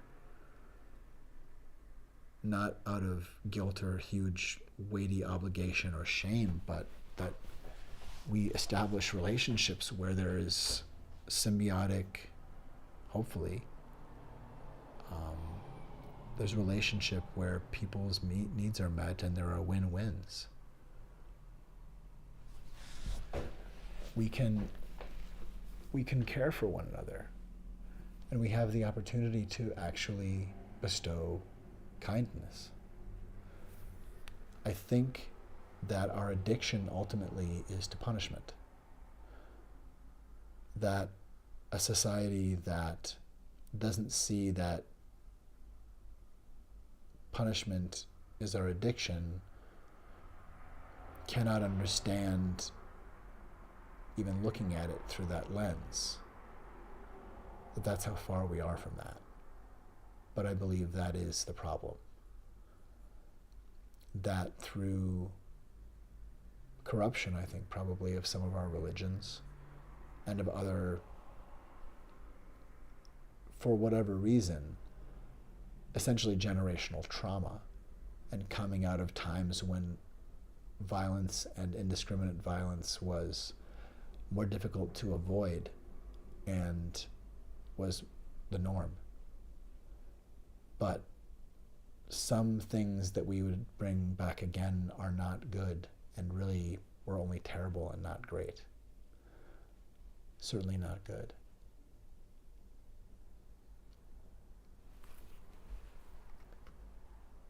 And I really have to wonder about just how safe we are with Elon Musk not in a conservatorship at this point. For someone to be Heath Ledgering a Joker slide down $44 billion to vandalize and make into a neo-Nazi network a formerly fairly balanced platform for social media interaction. It's a lot, and to see him platforming neo-Nazis all over the place and gaslighting and stalking people, it's really abominable. But most of all, and centrally, I don't know if Elon Musk entirely realizes that he is threatening humanity, that he's asking for humanity to hold him responsible for crime now, that you are pushing at the edges of doing massive harm. And the gaslighting and coercive joking from about a position that you are in from the position you're in, and behaving like the guy who bought the club and is going to lurk in the private lounge every night. It is really just, on so many levels, reprehensible. And probably taking a step back is wise, because you are trying to demonize wokeness. And is not wokeness exactly what Jesus' second commandment, his second instruction to humanity, was all about? That to treat people as, essentially the golden rule, to treat people. He was telling us to be awake and aware and kind. That is what wokeness is. And we've let conservatives be coddled for far too long by someone who got in the door with the idea that we should think of PC as being about political correctness. The conversation really was stunted by the greed of Bill Maher, in some sense, that has become very apparent. Because the idea really is about political conscience and care. And I think it's really interesting that the fuck your feelings crowd is terrified of reproach and tries to make it wear a label called censorship, when reproach is part of free speech and essential in free speech. And the idea there, I think, is that they're removing an entire part of free speech so that we go from, hey, what's that over there? Why, don't say that, to massive violence that we have lost because it was stolen, because it's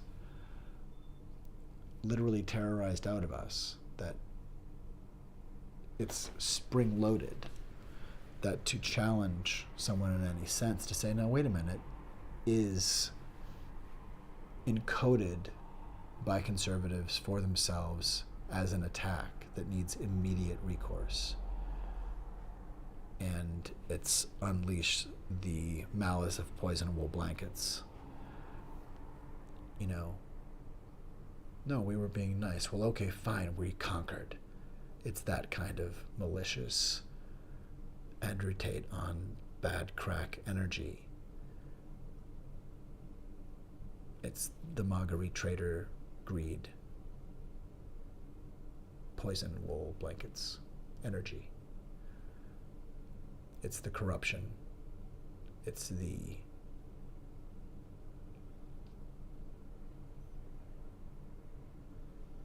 it is that malice of the dark triad kind of particle that manipulates and seethes with contempt. And we need to just recognize it. Because the thing is, it's not about liking or not liking Marjorie Taylor Greene. It's about she's incredibly dangerous because she doesn't seem to have a conscience. And she doesn't seem to be able to pilot not having a conscience safely around other people. And again, we're just dealing with that level with Donald Trump and with Marjorie and some of these other truly antagonistic people,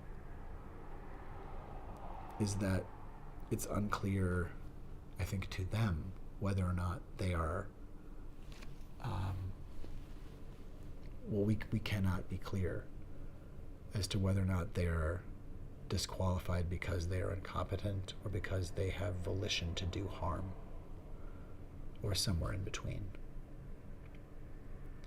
But whether by incompetence or volition, Donald Trump disqualified himself with how he prepared for and handled January 6th. And we have to reckon with that now. We need to make that call now, because we're being pressured to think that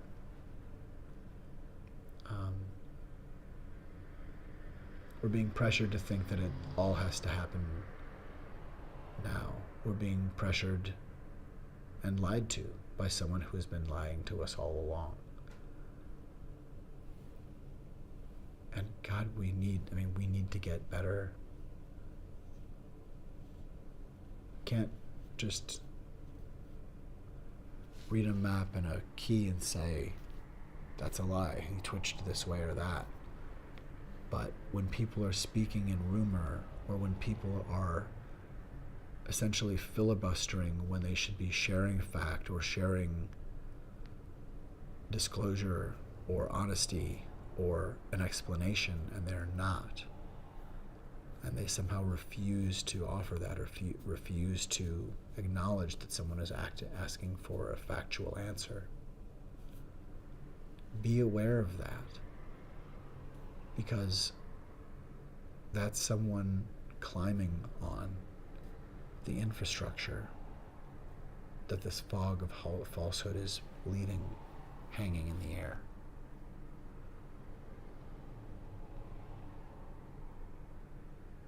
The falsehood can be anywhere and in anyone. But there are few, if any, uses for it in the way that it has been used against us in this age of the falsehood that was donned by someone who donned the falsehood themselves. I recommend you remember yourself. I'm working to remember myself. And remember that you can do anything. You have access to genius. And if there's something in the way of accessing that, then let's deal with that. Because not only does the world await what you can share, you do. And you deserve to be living closer to your dreams. We're not talking about a utopia happening overnight, but if we start to excise punishment from where it is needlessly existent, we are actually making the world better. Period. Less harm. We can extinguish homelessness by deciding that no one deserves to be punished for not having a home, by being kept further and further from having a home. We can end terrorism that we have built into the fiber of our capitalism. We do not need to predate upon human need and vulnerability anymore. We can capitalize upon want. If we suffice well for need, and in all kinds of different ways, because we can and we can afford it, and it's much less expensive than punishing everybody and having the repercussions of that across society.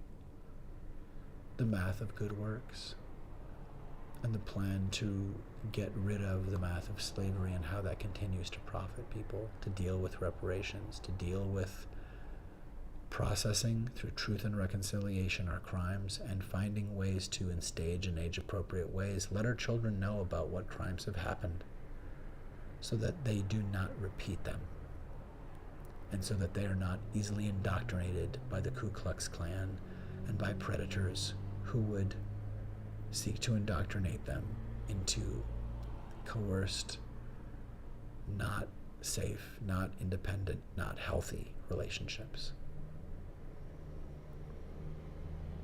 Talking about racism is not racist. Prohibiting talking about racism is racist and anti-democratic, anti-democracy, anti-American. We need to confront our harms and our diseases. And people who say otherwise should not have any place in leadership, ever. You don't hide your crimes from your kids. We don't hide our diseases and our challenges from our kids. That's insane.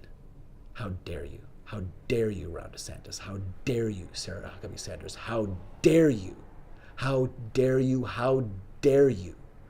Ku Klux Klan kooks. How dare you? You must be just terrified that we cannot have the conversation or that there's not enough.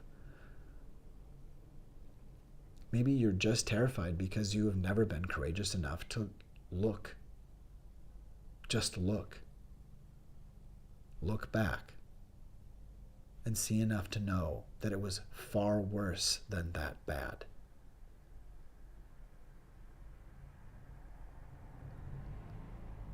It's time to process, through truth and reconciliation, our American apartheid. And I think that anyone who wants to stop that from happening should be seen as part of the same structure of terrorism of the North Atlantic slave trade and genocide and enslavement.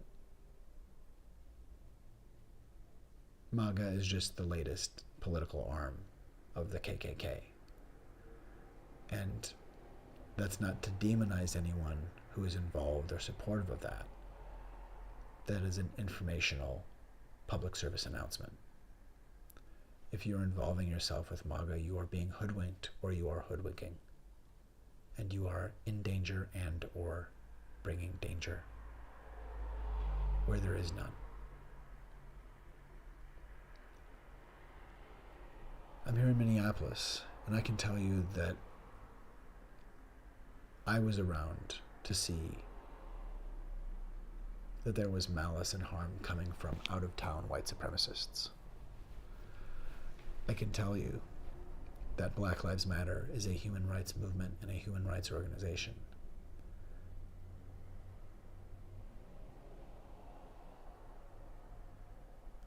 I can tell you that people of color have saved white people every single day that America has existed. And that the people who say slavery wasn't so bad couldn't put on a mask to save mom and dad. It's just abominable gaslight and sheer stupidity. It just really hasn't been thought through. Because while some books have been burned, the facts of the horrors of the atrocities that America has been party to and leader of, and how those harms inspired Hitler's malice and terroristic mass murder. We have to own that and deal with that and apologize for that. We need truth and reconciliation. Yes, there are wonderful things about America and about each of us, but we are in danger of crushing that and strangling the whole thing if we don't say, actually, let's be the generation. We're running out of runway to do that because of what's happening to our habitat and because of the escalation happening with some people. Well, the escalation happening from MAGA to work to lie and say that the left is trying to start violence while trying to stoke violence from the right. It's really amazing. We just actually want peace and calm and to work through justice for deeper and better peace. And we are dealing with malicious attack, with suspicions as facts. And we need to say no. We need to say no, that we can't and will not accept that. If there's something of substance, if there's evidence that Joe Biden has done something wrong, then prosecute that. If there's something wrong that Rashida Tlaib said and has failed to apologize for or clarify to this date, then put that in your 1.5-page long submission, Marjorie, Representative Green, because there are procedures for doing things and you should know how to do it right. But again, it is just the constant, through acts and language, the constant degradation of our expectations of respect for ourselves and for America and for humanity. Kindness and wokeness, that is not a mind virus. That's humankind working to be good. If you don't like to hear somebody telling you, hey, don't say that word, fine. Find a way to tell people that, because you're in a world where reproach exists. If you don't like getting feedback about what you say, considering changing how you talk. Or be aware that you will need to say, hey man, I don't want to listen. I don't want to listen to that. I don't really care that you don't like what I said. Okay, I'm gonna move on with my day. You need to find a way to have a civil disagreement. That's on you. You don't get to take into the world a threat and a pressure cooker lynch mob with a hair trigger that you push out at people. We need to recognize that there are people doing that Alex Jones, Marjorie Taylor Greene act. And when they're trying to escalate, use our skills of de-escalation. And when we have time to foster and learn skills of de-escalation, and through reading or discussion and training or whatever, learn about how we do help one another come out of, whether self-induced or intentional or not, come out of trigger space and out of panic, and foster communication and cathartic understanding, because this is our habitat. It's the only one we may have ever. But for sure, hopefully that may be because we say it's enough and we can steward this rather than treating something like garbage. We are the reality distortion fielding.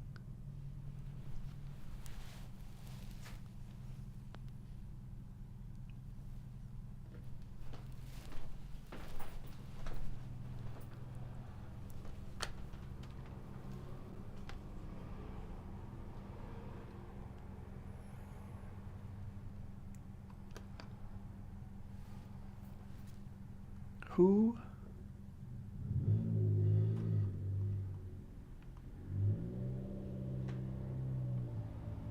You know, I remember the first Independence Day here at the Mystery Font. And I recorded a song by Mia Doi Todd amidst the fireworks. It's rather loud, but I'd like to share it in the light of talking about shocking boundary violations and normalized militarization, normalized degradation from abuse. Independence Day by Mia Doi Todd.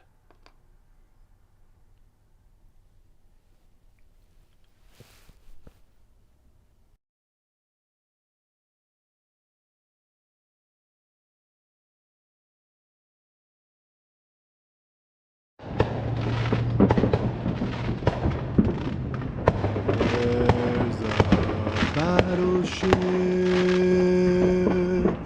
parked in the river, reenacting open doors in open fire. There are mushroom clouds and machine gun copters descending.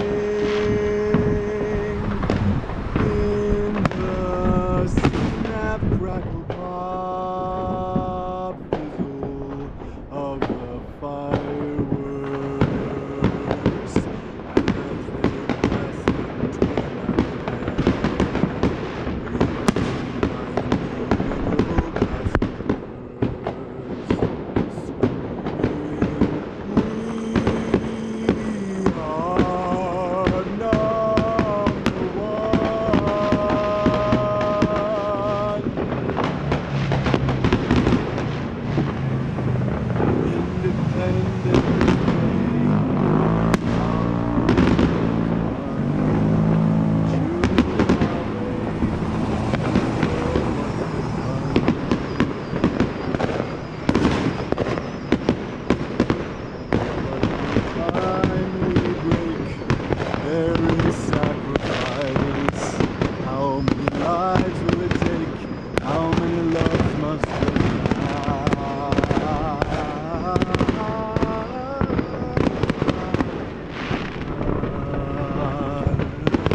just met, hasn't kissed me yet. I know somebody else told me better. And I made a life so easy to impress. Melting too fast, dripping into your lips because all my heroes have turned human this year, slinking round pool tables, sinking into unfabled stupors, and the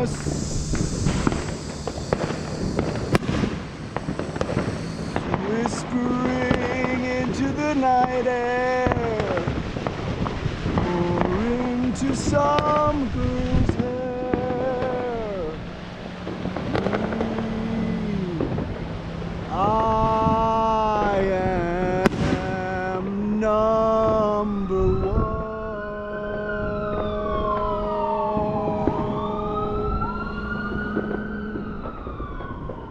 Independence Day of freedom is one.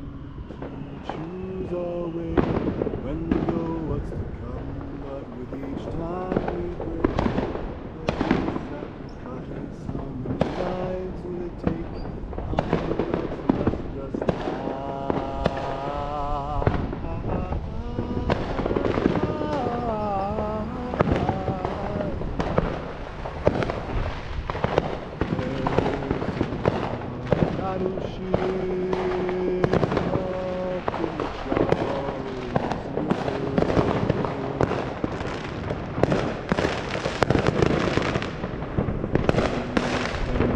fireworks and light up the sky. fall into the water. My love's next to me, head full of the next century, wondering if there will be a wedding tomorrow. And the secret smoke signals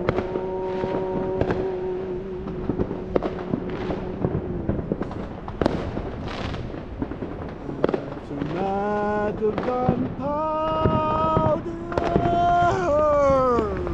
seem the most significant indication of what's to come.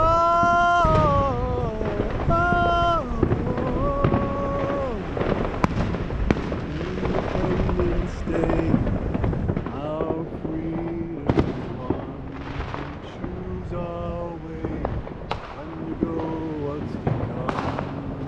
With each time we break, there is sacrifice. How many lives will it take? How many loves must just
there's a battleship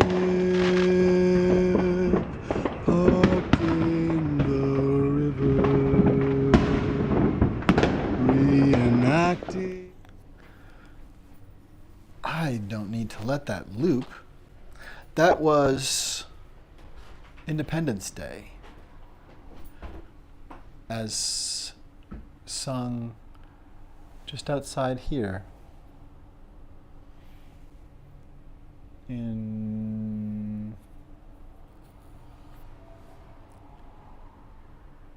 the years since then. I haven't ventured out while the fireworks are happening here. And the sun is coming up here.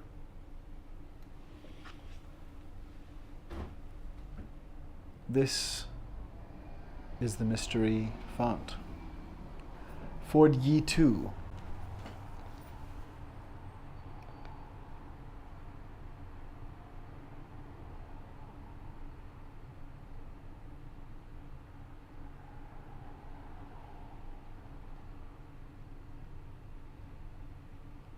Who has donned the falsehood?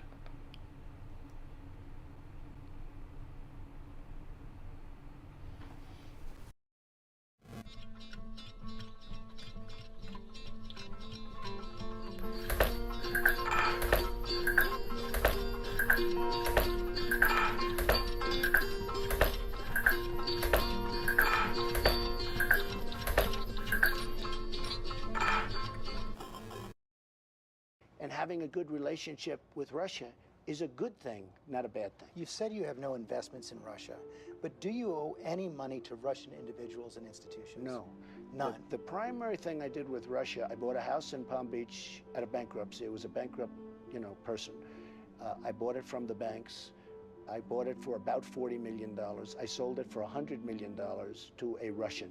That was probably 5 years ago, and that was primarily it. You partnered Now, with will I Russians on the sell? Soho Grand.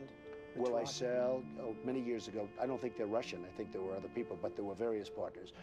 Will I sell condos to Russians on occasion? Probably. I mean, I do that. I have a lot of condos. I do that. But I have no relationship to Russia whatsoever. No debts. No debts. I have very little debt to anybody. I don't need debt. You know, it's very interesting.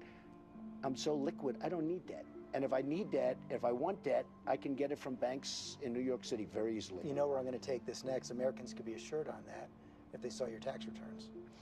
My tax returns are very simple.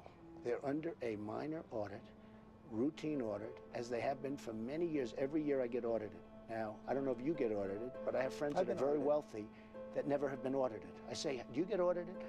I get audited every year. I'm under a routine audit, like routine, and I have been for years, every year. But there are if several it's years finished, that are no longer George, under here's that very audit. simple. Yeah, but they're all linked. It's called the link. It's very simple. If my audit's finished, that's great. Now, I have to tell you, I watched Mitt Romney 4 years ago. He waited till September to give him, just before the election. They made him look so bad. It was so unfair. I actually think he didn't lose because of the 47%. I think he lost because of a couple of really minor items in a tax return where he did nothing wrong. So it is unfair. But I will say, when I'm finished with the audit, I'll do it. Richard Nixon released his even though his were under audit. Don't use Richard Nixon as necessarily the guide, okay? I mean, you know, it's an interesting person to use, but don't use it.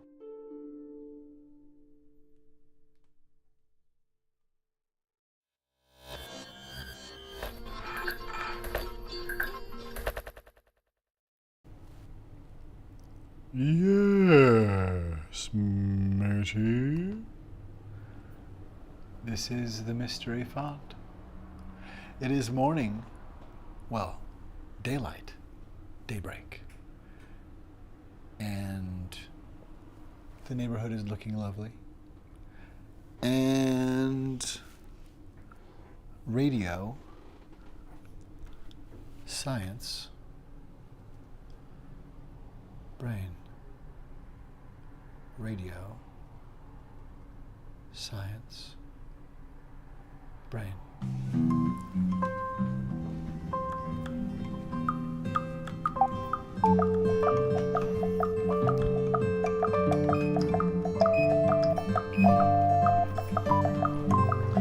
This continental drift, I'm drifting, but I'm rifting. I'm not a rifferless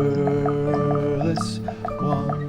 I am crooked-nosed, but I'm Cameron.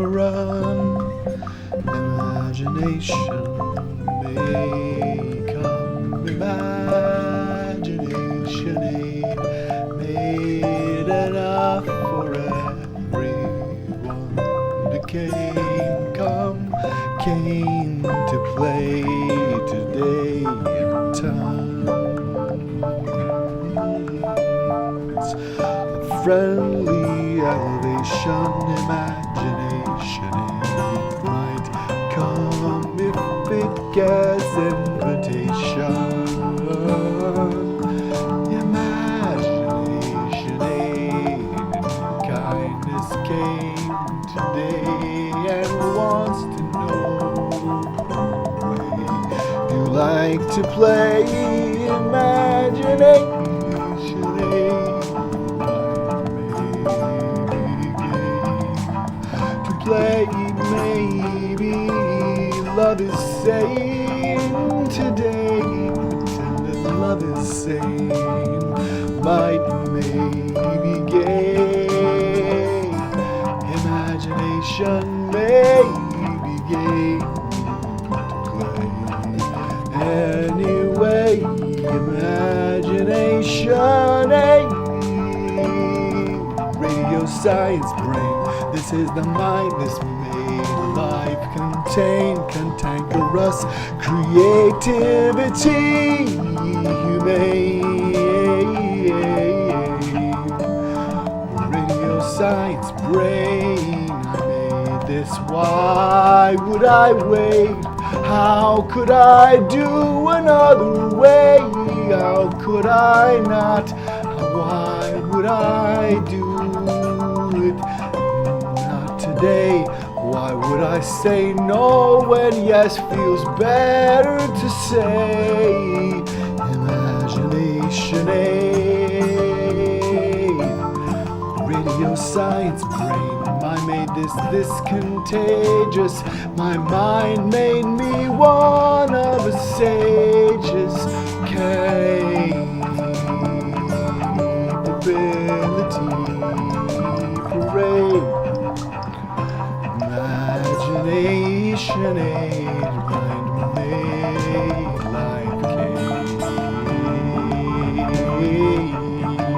able to handle this? Can you handle myths? Can you handle this myth with capable business?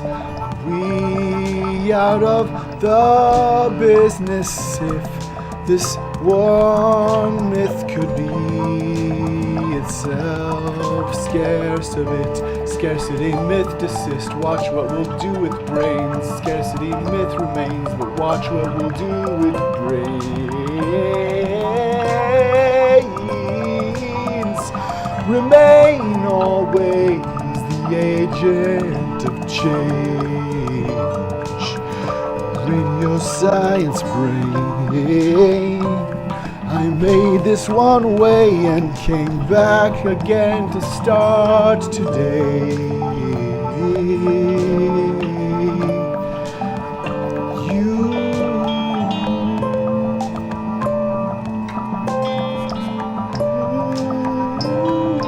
are the dream awake.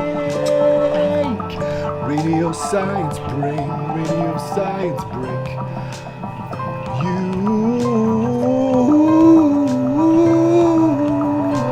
are the brain.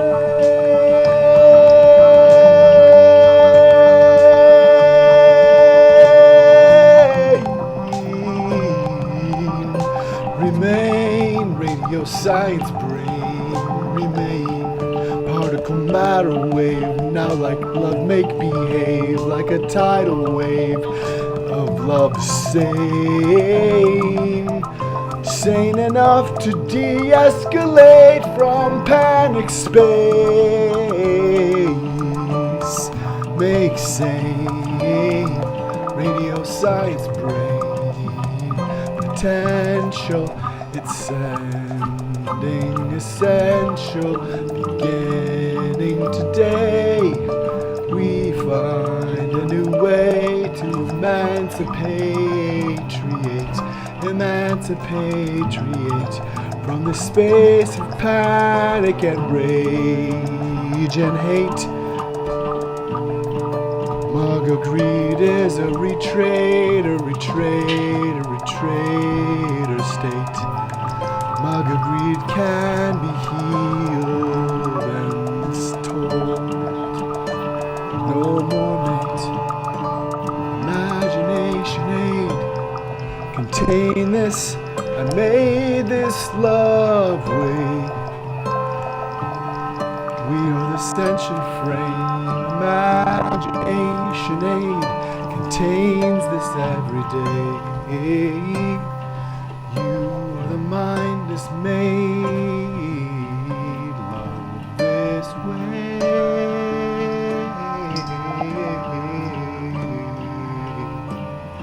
Radio science brain germane. Pretend that love is saying your name when it says from a field it exclaims radio science brain. Pretend that love is sane. Pretend that came can come. Pretend that come just came today. Radio science brain.